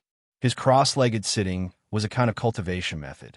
If he sat there, unless the goddess descended, no one would stand up. Everyone was already used to it. At this moment, Mu Sha casually glanced at Romy and slightly frowned. "You said, Saori?" Prince Poulin nodded. "Saori, a challenger from the Black Iron Castle. She happens to be in my jurisdiction. Of course, her strength is indeed beyond my expectations." The silver warriors didn't say anything. Since the gold warrior of the Scorpio Palace recognized her as a challenger, there was naturally no problem. Even if there was a problem, it wasn't their turn to speak. "Black Iron Castle." Mu Sha nodded and then thought for a while. Black Iron Castle is mostly the descendant of humans and giants. This female warrior didn't even use her fighting spirit. She could use her physical strength to break the fighting spirit. It seems that the giant bloodline gave her an innate advantage. "Perhaps," Prince Poulin said casually. "Along the way, she gave me a lot of surprises, but her personality is a bit strange. Her strength is tyrannical, but she might not be recognized by the Saint Cloth. Everything depends on fate," Mu Sha said indifferently. "Fate will make the right choice. Let's just wait and see." At this time, Prince Poulin took a step forward and asked, "Mu Sha, what about the Dark Gladiator?" Mu Sha had already closed her eyes. The goddess already knows about this matter. The majestic star is temporarily staying in the temple. As for other matters, let's wait until the Saint Cloth contest is over. Prince Poulin was thinking, if he suddenly attacked here, he could directly kill this gold warrior. But after all, Mu Sha couldn't be compared to Aruba of the Taurus Palace. Just by getting close to Mu Sha, Prince Poulin faintly felt something that didn't belong to humans' divinity. This gold warrior of the Virgo temple had already condensed her own divinity. Between her and the gods, there was only one level difference. In terms of pure strength, perhaps she had already reached the same level. Perhaps this challenge match will end soon. Prince Plin nodded his head, but he hid all his intentions to attack Lin Fan from the bottom of his heart. There were too many legends about Mu Sha, the most powerful shield of the goddess, the guardian of the sanctuary, the most powerful human under the gods. Legend said that even if she didn't activate the Saint Cloth of the Virgo temple, Mu Sha could still defeat any gold warrior. the petite female warrior. Nero, at this time, casually took the sword from the defeated female warrior and put it on her shoulder, looking at Lamius. She suddenly exclaimed, and then in the blink of an eye, under the speed that Lamius couldn't react, she was almost in front of Lamius. Lamius's heart was beating fast at this time, as if her heart was going to spin out. She only felt that under the gaze of the other party, her brain was roaring loudly, and then her consciousness went blank. As if thousands of centuries had passed, Lamius woke up from the chaos. She felt unprecedentedly weak. The feeling of being on the verge of death made her body's strength instantly drain. At the same time, Nero took a step back slightly, showing a strange expression. Not knowing if it was an illusion, Lamius only felt that there seemed to be a layer of colorful halo flashing in Nero's eyes. Lamius was too tired.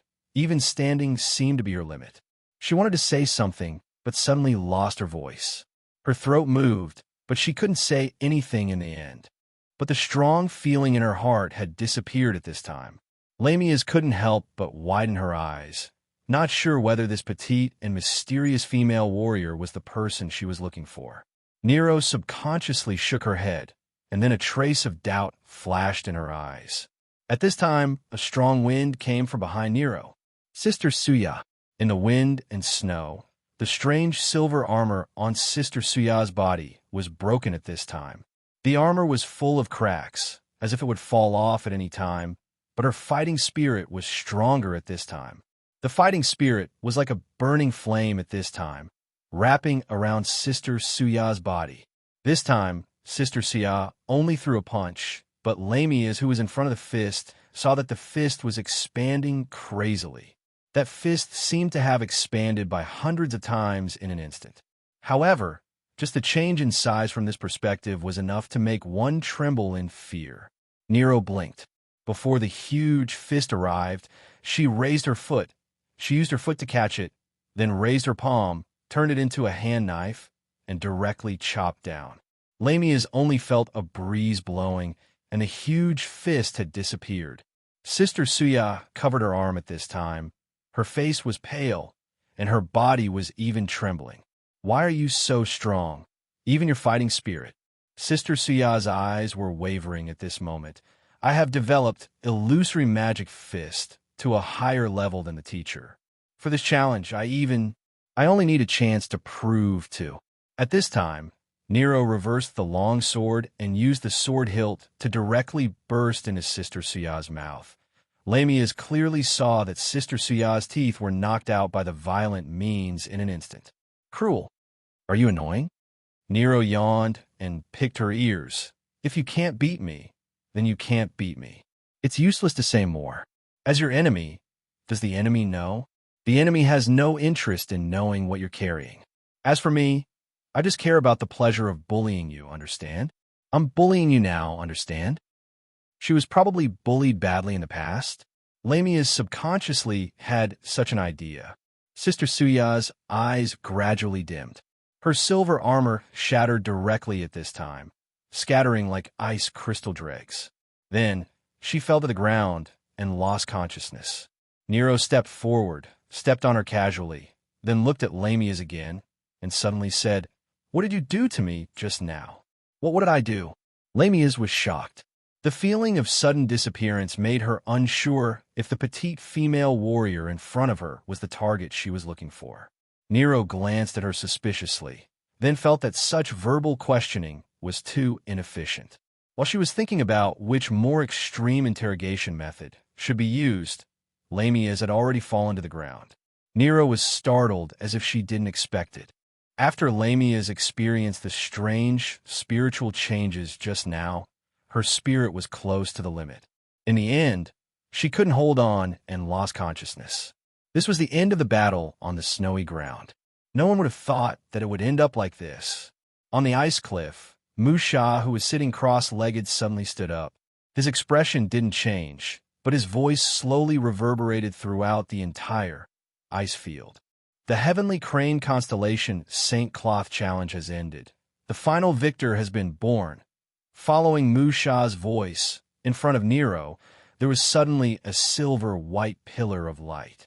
At the same time, a silver box slowly floated. Go forward. Musha's voice sounded again. This was obviously directed at Nero. Touch the Saint Cloth. If you can match it, the heavenly crane constellation Saint Cloth will belong to you. So this challenge had really reached the end. Originally, it might have needed to experience a fierce battle, but it was a pity that Nero suddenly appeared, causing the rest of the seated contestants, before Sister Suya and Lamia's fell, they were already sent out by Nero. Now, in the entire trial maze, there was only one challenger left, Nero. She naturally became the final victor and also successfully obtained the qualification to activate the heavenly crane constellation Saint Cloth. If she could finally successfully wear the heavenly crane constellation Saint Cloth, she would be a member of the silver ranks in the sacred region.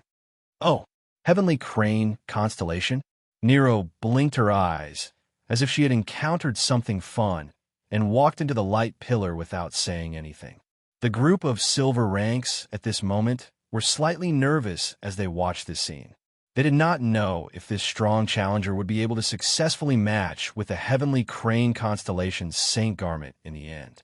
If not, this selection, they were afraid that they would have to start all over again. Finally, under everyone's attention, Nero placed her palm on the silver Saint Cloth box. Hashtag, hashtag, hashtag, hashtag, hashtag PS. As usual. Chapter 1645. The Gold of the Scorpio Temple. Prince Pulin was also rather astonished as he watched this scene. He naturally knew more about the female warrior named Satsi than Musha and the rest of the silver warriors, but it wasn't much more. However, Prince Pulin was certain that Shaji was definitely not from the sanctuary. Otherwise, how could she remain indifferent after seeing him kill Aruba of the Taurus Temple and even take the initiative to come over and seek to join them? However, Prince Pulin held a skeptical attitude towards the question of whether Shah Ji could inherit the heavenly crane constellation Saint Cloth. The reason why he could wear the Scorpio Temple's golden Saint Cloth was entirely because his blood had corroded the Saint Cloth. The gold Saint Cloth was jointly created by the goddess and the god Hephaestus.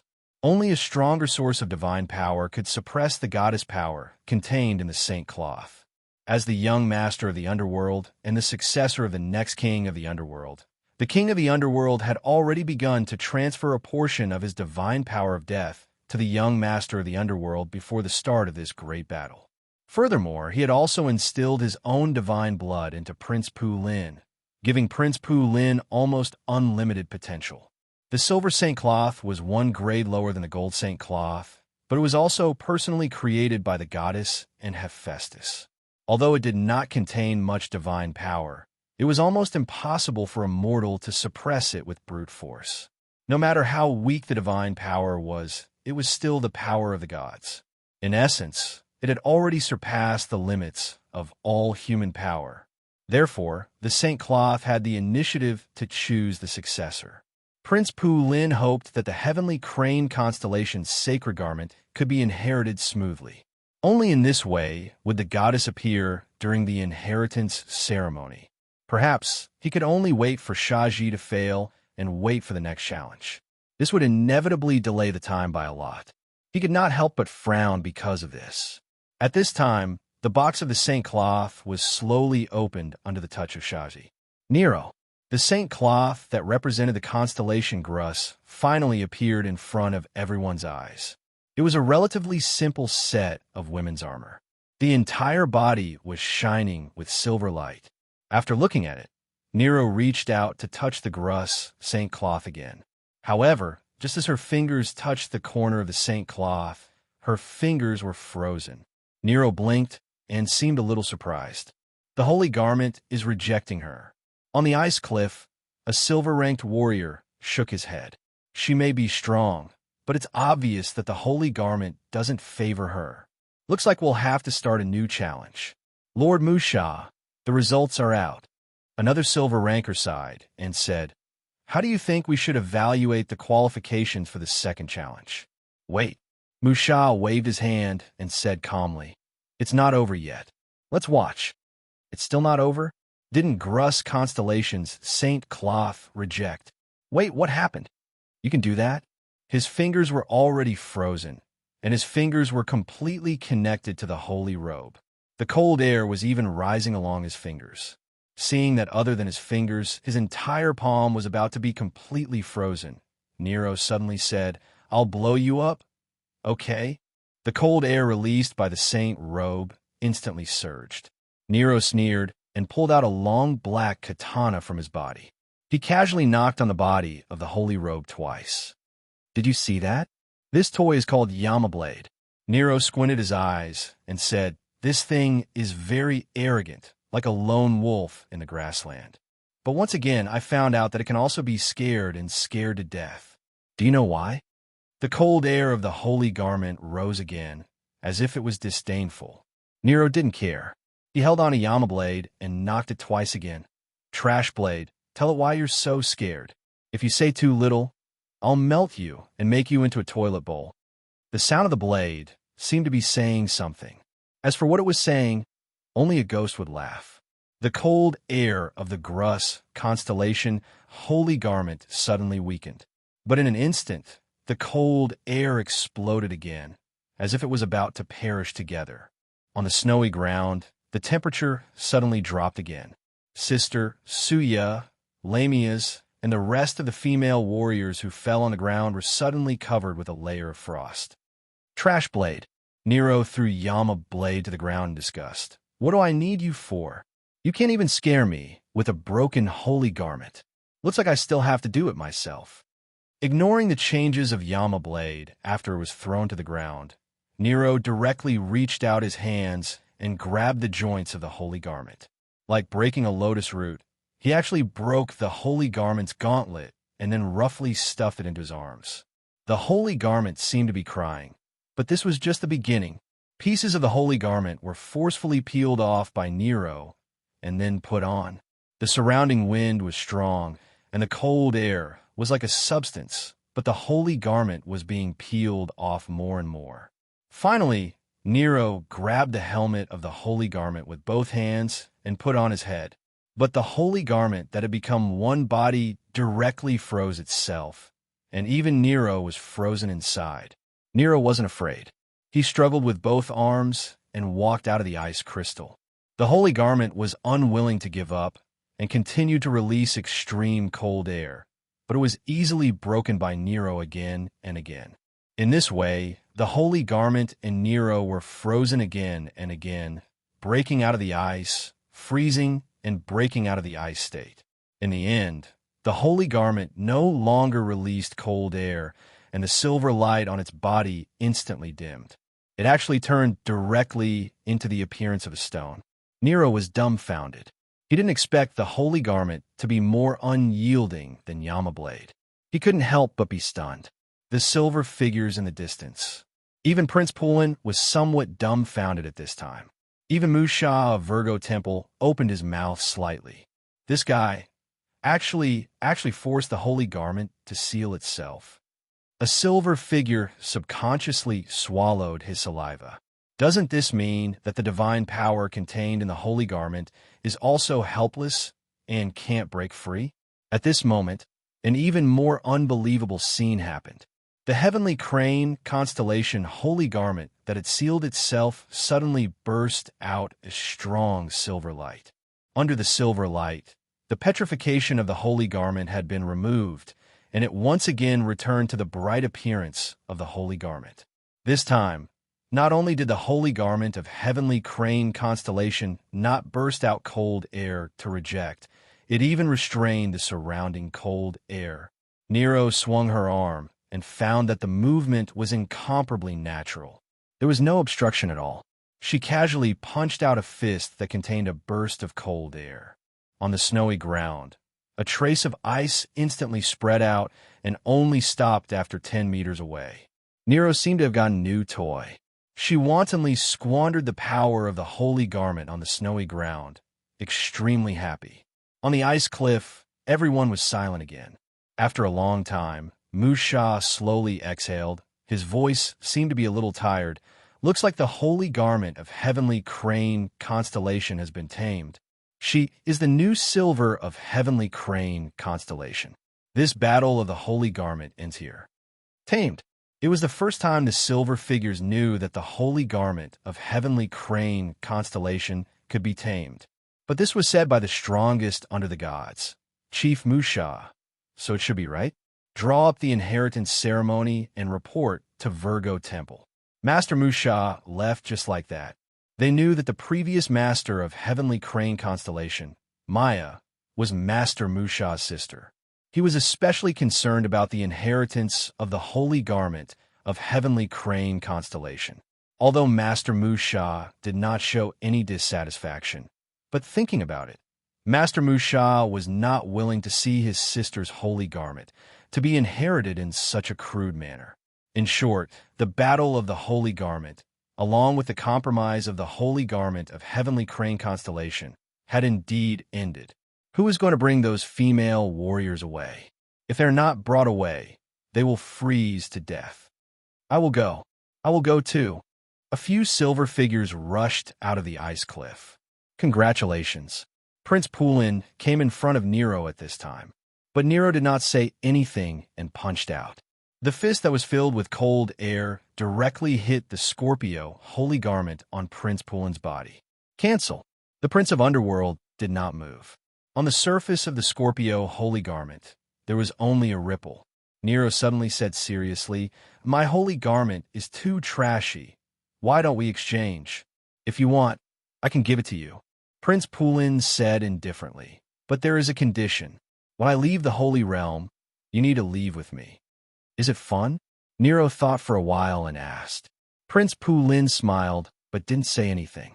His figure gradually disappeared in the wind and snow. Nero, on the other hand, suddenly sat down on the snowy ground as if she was bored. She spat out the remote control in her body and pressed it a few times. "I know. Eleanor, that coquettish bitch, must be lying to me. This thing is fake." Nero looked up at the sky of the labyrinth, ice field, and raised her third finger. At this time, a thunderbolt suddenly struck down. Nero was startled and quickly jumped up. She looked around suspiciously. Just as she was about to say something, another thunderbolt struck down. Nero's thoughts turned quickly, and she ran away in the blink of an eye.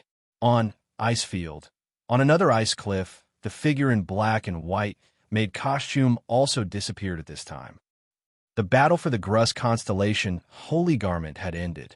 A new Grus constellation silver had been born. The news almost spread in the entire Holy Realm at a terrifying speed. Soon, it would even spread to the human countries of the allied forces of the gods. This would be a good news to the human countries of the allied forces of the gods. The succession ceremony would be held at dawn tomorrow. The intention of using this time was that dawn was coming, and the darkness would be dispelled. The battle for the Holy Garment had ended. Some were happy, and some were sad. Those seeded players who had been trained by the Holy Realm could only leave in disappointment. They needed more time to train and wait quietly for the next battle for the Holy Garment. Perhaps it would be soon. After all, it was now the time of war between the gods. Bronze and silver might soon fall. Even gold had the possibility of falling at any time in this vast war between the heavens and the earth, wasn't it? In a guest house in the Holy Realm, this was a place for challengers from all over to stay temporarily. At this time, there were not many challengers in the guest house. Most of them had left quickly after the battle for the Holy Garment had ended and returned to their respective battlefields. The war situation in the human countries was still tense. If not, they would probably stay until the succession ceremony ended. Suya's eldest sister was currently in her own room, packing her luggage. Her right arm was already broken, so she could only wrap it in gauze and hang it around her neck. It was quite inconvenient when she was packing her luggage. "Can I come in?" A man's voice suddenly sounded. Suya frowned. She did not have much impression of this voice. She only felt that it was unfamiliar. "Don't worry. I will finish packing and leave soon. I won't stay here and not leave." Suya's eldest sister thought for a while and replied. Her identity had actually been exposed in the ice field. Those silver and even gold had probably seen through her background. Now that they were looking for her, they probably had some thoughts of settling the score. "I'm coming in." The person did not get the permission of Suya's eldest sister and directly pushed the door open. What surprised Suya was that the person who came to look for her was not the law enforcement team of the Holy Realm, but a gold. A gold from the Scorpio Temple. You are. Suya's face was full of shock. Master Romy? You actually came back to look for me? Your name is Suya. You came from the Pegasus camp at the front line. Jack, who is he to you? Romy, Prince Poulin suddenly asked at this time. Suya was silent for a moment before saying softly, He is my father. Prince Poulin stared at Suya for a moment before saying coldly, What about your mother? Why do you have the bloodline of the Banshee of the underworld in your body? Suya was shocked. She immediately put on a desperate fighting posture. Prince Poulin shook his head at this time. You can no longer inherit the Grus constellation holy garment. The battle suit you wore before should be a replica, right? But a replica is a replica after all. Compared to the real holy garment, it is still inferior. Are you mocking my stupidity? Scorpio Temple's Gold Lord. Suya looked at the man bathed in golden light with a sad expression. No. Prince Poulin shook his head.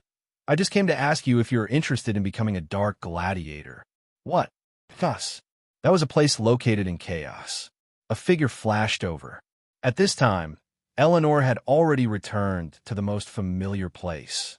The place where she worked, the shop hidden in chaos, and came to the shop owner. At this time, the shop owner was sitting on the desk with the shop's account book in his hand. Eleanor rarely saw the shop owner look at the account book so confidently. At least, this seemed to be the first time since she became a maid of the shop. Master, Nero became the winner of the Grus Constellation Holy Garment this time and successfully wore the Grus Constellation Holy Garment. This, Eleanor hesitated. Do you think that it is ridiculous for a Black Soul envoy to inherit a mere silver holy garment? The shop owner closed the account book in his hand, raised his head, and looked at Eleanor calmly. I just think that this Nero's origin is too mysterious. Eleanor shook her head, then asked solemnly, Is she really from the future? The shop owner did not speak. At this time, he closed his eyes and leaned back on the chair behind him. Eleanor did not dare to speak. This shop owner liked silence, and it was the kind of absolute silence. She could only silently stand at the side and wait for the shop owner's instructions. After a long time, the shop owner suddenly said in a low voice, He has come to my era, Master? Eleanor was suddenly shocked. She seemed to have realized what the shop owner was referring to by the shop owner, and at this time, Eleanor's body suddenly stiffened. She still silently stood at the side. It was just that her gaze and even her consciousness had completely stopped. At the same time, the other chair in front of the shop owner's desk slowly moved a person's seat. Finally, a figure slowly condensed on this chair. But it was not completely condensed. It was just a shadow, but one could barely see the shadow's appearance. Hello, this should be the second time I'm meeting you. Former shop owner. The voice reverberated in this ancient study. That was Luacio's voice. Hashtag, hashtag, hashtag, hashtag, hashtag PS. I wrote a little too much, so it's late. Chapter 1646. They looked into each other's eyes for a long time. After a long time, a hint of appreciation flashed in the shop owner's eyes. The shop owner looked at Boss Luo and said, I can't ask for your name. Boss Luo smiled and said, I can't ask about your past either. The shop owner waved his hand, and Miss Eleanor, who was motionless beside him, was sent out of the study room. This would make the conversation more comfortable. The shopkeeper smiled at this time and said, That Black Soul envoy named Nero, you have planted a spiritual seed in her before, right? Using this connection, you sent back an ordinary person who is related to this era and stimulated the seed in Nero's body again. Then, your will descend. It's a very good method. I didn't think of this before. Boss Luo shook his head. It's a relatively successful attempt. The shop owner nodded. I've done similar things before. Unfortunately, my predecessor didn't seem to have the intention to cooperate with me. Boss Luo knew a lot from his simple words. He took over the shop from the shop owner in front of him and the shop owner also took over the shop from his predecessor. We can't find the source of its inheritance. The shop owner clasped his hands at this moment and said, its existence is far more ancient than you think. Boss Luo had a lot of questions and didn't understand. He hoped to get the answers from the shop owner. This discussion wouldn't end in a short period of time. Why did you choose me? It seems that I'll really choose you later. The shop owner thought for a while and said, but I can't answer your question now. Because I haven't officially met you yet, I don't know what I'll think tomorrow. Naturally, I don't know the reason why I transferred the shop to you. Moreover, this is an inevitable result. Boss Luo was silent. This was indeed an inevitable result. If his arrival in this era allowed the shopkeeper to know about the future in advance, if the shopkeeper did not choose to hand over the shop, he might have disappeared now. If he could not become the shopkeeper, he would not have the power to come here and lose control. If this is how the future works under the origin as control, then the part where I met you will be erased after you leave. Shopkeeper replied, I will completely forget about this, but you won't after you return. Do you know why? Luochio thought for a moment and said, any question that I ask you can be answered by purchasing it from the altar. Therefore, in the future, I will only know about the past. In fact, I can't influence the past at all. As he spoke, Boss Luo waved his hand, but his palm passed through the table. In this era, he could not touch anything. Other than the shop owner, no one else could know of his arrival. No, you could still influence it somewhat.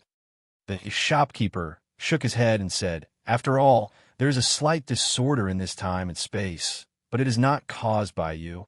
Or rather, it is not caused by the you in front of me, but it is also caused by you, a you that is more distant than the you in front of me.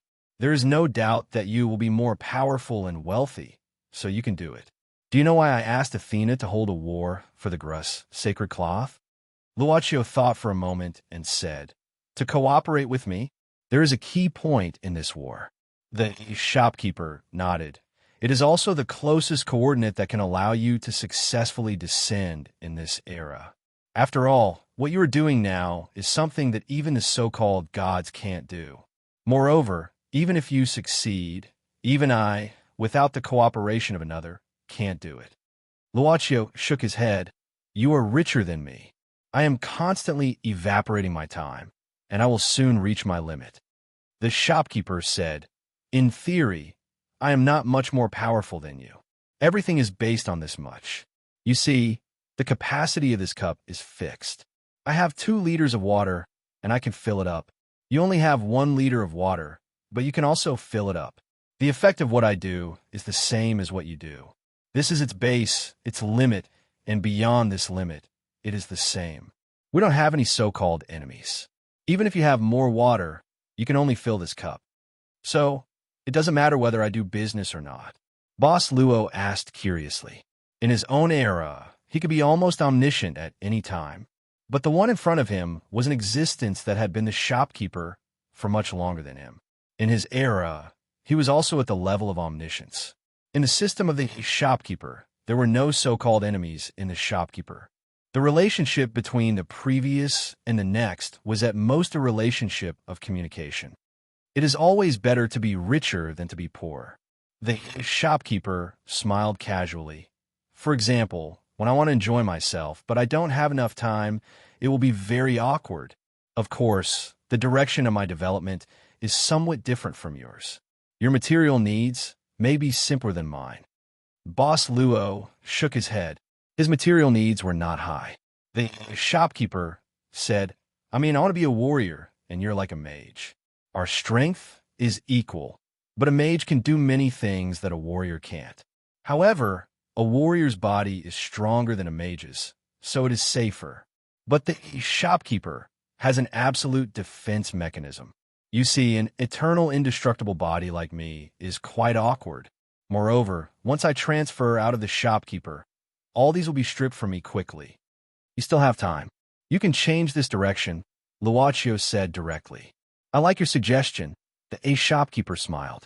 It was a gratified smile, because this shows that you have a special ability to think for others. You are not even afraid that if I change my direction, it will lead to the disappearance of the current you, the disappearance of your era, and the disappearance of everything you have experienced in the future. After becoming the shopkeeper, you are almost omnipotent, but you don't mind that all these disappear. Tell me, how should I evaluate you? There are many things that I can't do, Boss Luo said faintly. For example, he couldn't have an era where he and his father existed at the same time. He couldn't even recover the emotions that were almost stripped away by the altar. This time, because of pride, he was angry once. The next time he encountered the same thing, he would not be angry anymore. If his emotions were a loophole, then every time it happened, it would be patched up by the altar, and the loophole would only become smaller and smaller.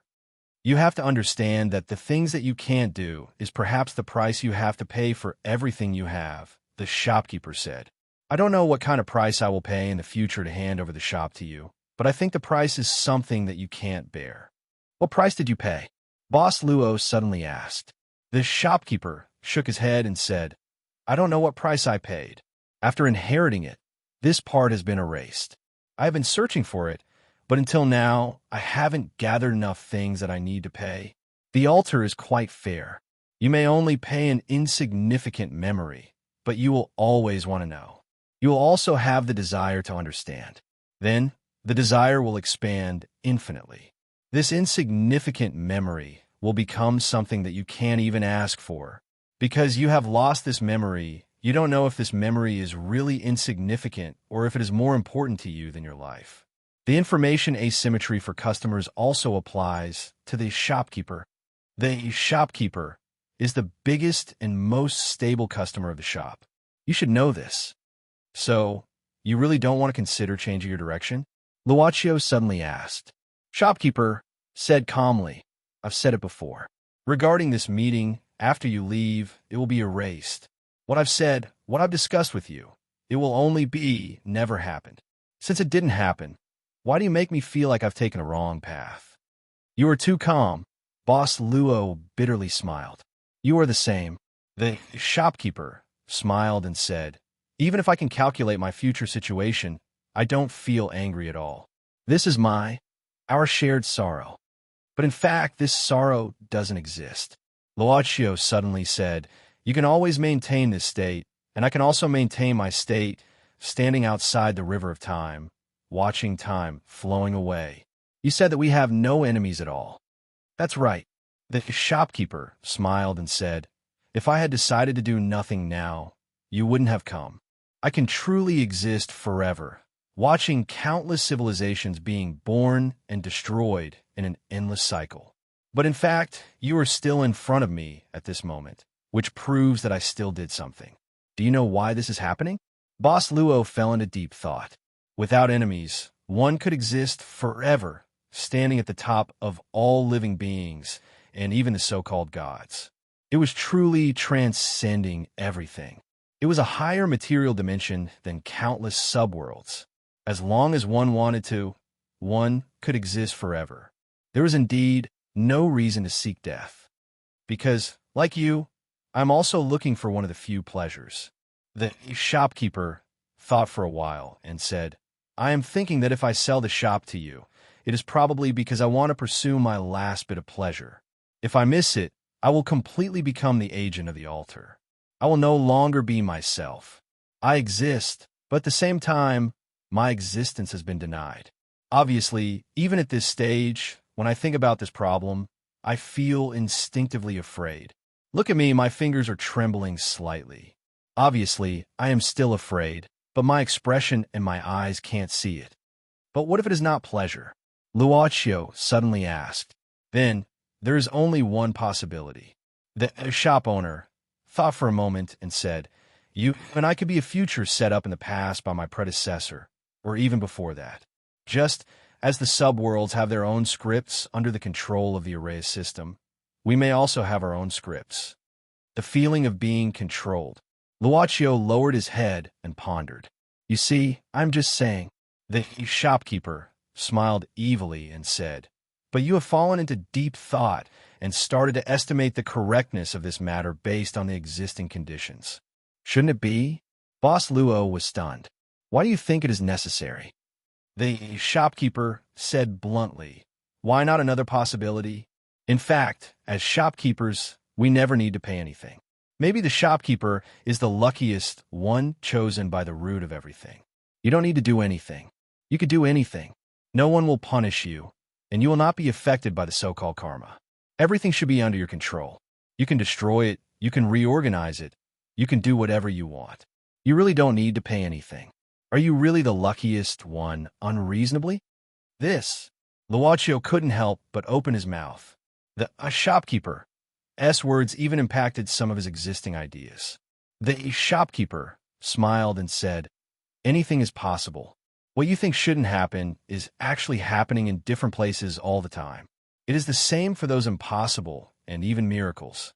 Perhaps you've always felt as if something was manipulating you, but it's just an illusion. Perhaps you've always been battling with the air. Maybe he had always been fighting with the air. Was it possible? Perhaps it was possible, since anything could happen. Luaccio couldn't help but become silent. The shopkeeper obviously had wisdom that surpassed his. This was a quantitative accumulation. It was understandable that the shopkeeper had a deep accumulation that Boss Luo didn't have. It was just that they didn't walk the same path. Then, why did the future me create this little bit of chaos in this space-time? Finally, Boss Luo asked one of the most important questions of this trip. The shopkeeper thought for a while and said, maybe I just want you to understand that you don't need to do anything at all here. You see, compared to any of the black soul envoys in the shop, isn't it more convincing for me, the previous shop owner and the one who personally handed the shop over to you, to say all this? Luaccio had to admit this point. It was true, but was it really that simple? Perhaps it was really that simple. It was just that he was used to imagining that there were always unruly people who wanted to harm him or something like that. Yes and no. Hashtag PS, as usual. Chapter 1647. Boss Luo smiled bitterly. Today, he not only had a headache. Of course, it could also be because the time was crazily evaporating, greatly suppressing his thinking. I think I will still be troubled by this problem for a very long time. Shop owner said calmly, you can continue to be troubled. You have enough time to be troubled by this problem. Maybe the longer you are troubled, the better it will be for you. Actually, you can still find something to do. When you officially become the executor, I'm afraid you won't feel any happiness anymore. Luaccio frowned. According to what you said, the future me shouldn't let me understand this from you. Shop owner leaned back again. His gaze was distant. Maybe in the distant future, you will find a way to solve all these problems. That's why you need to do this. Anything is possible, isn't it? Including you. You cooperated with the future me to create this time point for me to descend? Boss Luo's eyes lit up. The shop owner shook his head and said, in fact, I'm not cooperating. I'm just doing this passively. To put it bluntly, if you stand in front of me in the future, I might not be able to resist the urge to kill him. Because in the future, you will probably buy a request for me to cooperate passively in the distant future. My own will is obviously against cooperating, because to me, it's obviously not beneficial. Boss Luo's expression became strange. This shop owner was actually a little mischievous in his steadiness. Of course, it's also possible that I can't defeat the future you and will be pressed to the ground. Shop owner shrugged and said, after all, even the present me fell into the trap, right? Let me understand this, and then let me do all these in the future. Let me become the future me, and then let all these go in a perfect cycle. Luo muttered, can time still go in a cycle like this? Why not? Shop owner asked curiously. I said before that we are in a higher dimension. Just like the two-dimensional plane you see, the relationship between triangles, A, B, and C are 3 points. In 2 dimensions, you can only go from A to B, then from B to C, or from A to C, then from C to B. But when we look at it in 3 dimensions, we can see the whole process at the same time. We know both the beginning and the end. Everything happens at the same time. The past, the present, and the future, a trinity. The key is whether you focus on the origin, the result, or all of it. But in fact, all of them are in your eyes.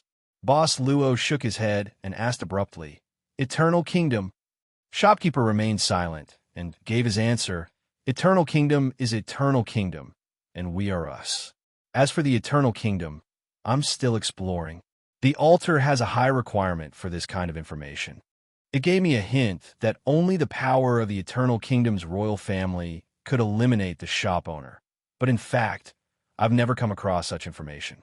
Why did shopkeeper know less about eternal kingdom than Sherlock? I'm not perfect, shopkeeper said abruptly.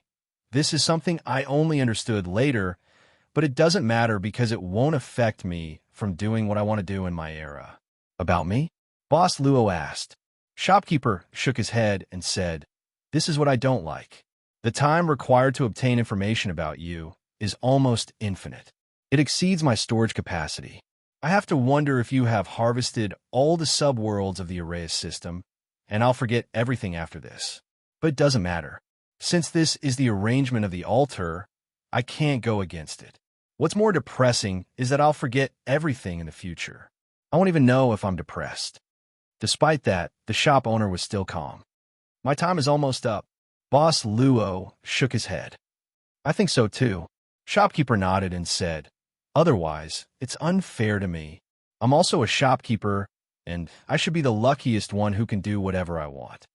What exactly did you experience after that made you lock yourself in the room? At this moment, the shop owner didn't look like what Yi described. Last question. Boss Luo stood up, and his figure gradually faded. The evaporation of time didn't allow him to stay any longer. Ask away. Shopkeeper nodded and said, ask whatever you want after this. I won't let similar things happen again. So you only have this chance. If the past can't be changed, why is Nero in this era? Why was Lamia sent back by me? That proves that they existed in this era. Shopkeeper glared at Luaccio and said, this is the triangle drawn by you in the future. Don't you understand? You can also draw it as long as you have enough time. Do you understand? This is Shopkeeper, the one who can control the river of time and the so-called fate at will. And he doesn't have to take any responsibility. No matter what you do, there's always a stupid system called Arraea to take the blame and change all the variables for you. You can't resist. How is it? Are you satisfied? How can I give up this power in the future? I'm crazy. Get out. A roaring voice sounded in the study. Finally, the resentment and anger accumulated by a shopkeeper broke through the blockade of reason. Boss Luo smiled. At the last moment when he disappeared, he showed a smile. Because he knew that shopkeeper at this time might still be his original self, Luaccio disappeared as if this era had never come. Shop owner frowned and looked in front of him in confusion. Then his frown deepened, and he couldn't help but mutter to himself, who is attacking me? Is it my future self? Or the next one in the future? A sense of urgency suddenly appeared in the shop owner's heart. This sense of urgency even made him feel fear that he had never felt before. Then, should I also leave a way out for myself? Shopkeeper lowered his head and pondered. His thoughts almost reached the limit in an instant. Instantly, countless possibilities appeared in his mind. Shopkeeper suddenly knocked on the table. Arraea. In the room, an emotionless girl with blue hair and blue eyes appeared out of thin air. Root authority holder. Scanning and backing up the subworld number 003 and related myths. Shopkeeper pointed with his finger. I have an independent copy of the mirror world. It will be completely independent from your entire system and not belong to your perfect world cultivation plan. Start data transmission immediately. Understood. The girl with blue hair and blue eyes disappeared. The shop owner quickly stood up and walked toward the altar in the depths of the shop. Facing the altar spewing out black mist, Shopkeeper was silent for a long time. Finally, he gritted his teeth and said, I want a tributary that is completely independent from the long river of time, and shield it. No matter who inherits the shop in the future, as long as the time doesn't exceed mine, they won't be able to discover its existence. The altar didn't respond. After a long while, there was a slight vibration. After a long time, Shopkeeper slowly walked out of the room where the altar was. He returned to the study. At this time, Miss Eleanor was waiting for him with a puzzled expression. The shopkeeper glanced at the servant girl and said coldly, I'll also set up more critical gates. I'll send all the subworlds that have been marked to the critical gates to create as many black soul envoys as possible. I need more sacrifices. Master, Miss Eleanor was shocked. Shopkeeper's time is almost at the bottom? Clearly, there is still a lot of time. Don't ask. If you ask again, I'll kill myself. Shopkeeper waved his hand, and a trace of coldness flashed in his eyes. Let the Greek kingdom of God die faster. I need the souls of those gods. I got it. Miss Eleanor nodded in awe and then disappeared from this place hidden in the chaos. Shopkeeper returned to the study alone. He leaned back on the chair and fell into deep thought. Why didn't the urgency in my heart lessen? Instead, it's getting more and more irritating. Do I really have to make a trip in the future? Do you allow me to do this? Origin? Answer me. In the room, it was quiet, but Shopkeeper's expression gradually became rich. He had gotten the answer, saying yes. In the sanctuary, dawn was about to arrive. The inheritance ceremony of the heavenly crane constellation St. Cloth was about to begin. Everyone was busy for this ceremony. The inheritance of the silver St. Cloth could be carried out by the 12 gold lords. There was no need for such a grand ceremony. But this time, the goddess had descended and sent down an oracle. She would personally carry out this ceremony, which was why it was so grand. When Suya left the Acropolis where the goddess temple was located, she didn't alarm anyone. She just left with a destination. As for the direction of this destination, it was given to her by the Gold Lord of the Scorpio Temple. Become an underworld gladiator. Suya muttered to herself, but her footsteps were already far away. I will become an underworld gladiator stronger than a Gold Lord. Lamias later woke up in a sanatorium in the sanctuary. She could only find out what happened in the ice field from the guards. After finding out that the person who succeeded in inheriting the heavenly crane constellation St. Cloth was an unbelievably strong female warrior named Shaji, Lamias's expression became extremely strange. Her name was Shaji. Could it be that her surname was Chung Fu? Chung Fu Shaji? But this gave Lamias a feeling of absurdity. She didn't know if the name Shaji was a coincidence, but when the female warrior named Shaji appeared in front of her, she had a strong feeling in her heart. It made Lamias think that she was the person she was looking for. But that feeling disappeared later, which made Lamias confused. Did she find her or not? Maybe she should go and confirm. The new silver heavenly crane constellation must be in the sanctuary now, and waiting for the inheritance ceremony at dawn. There were no guards in the sanatorium, so no one stopped Lamias from leaving. They were all busy with the inheritance ceremony, which made it convenient for Lamias. On the street, people came and went everywhere. Some were in a hurry, some were discussing. Basically, they were all about the new silver heavenly crane constellation. Lamias wasn't too interested in this. She just wanted to know where the new silver heavenly crane constellation was. This is unknowingly. Lamias came in front of a familiar building again. It was in this building that she awakened the power seed and had a wonderful encounter with the Gold Lord of the Virgo constellation. Coming back to the old place. Actually, it was only 1 or 2 days, but Lamias felt like it was a lifetime ago. She subconsciously walked into the building. Those soldiers who were still guarding the body of the previous silver heavenly crane constellation, Lord Moy, recognized Lamias at this time. It's you again? Can I go in and see? Lamias asked subconsciously. You, go in. The soldier thought for a while and nodded. Lord Musha is also inside. You better be quiet. Lord Musha said, if you come, you can go in. Musha? Why would he be here at this time? As the chief of the Gold Lord, he should be in the goddess temple, accompanying the goddess. After all, the inheritance ceremony was about to be held. Lamias walked into the depths of the building with doubts. She saw Musha in white again. Musha was sitting cross-legged in front of Moy's body at this time. Knowing that Lamias came, Musha opened his eyes. Looking at the confused Lamias, Musha suddenly said, Do you know why I helped you? Lamias shook her head, indicating that she didn't know. Musha pointed to the body on the stone bed at this time and said indifferently, because Moy, my sister.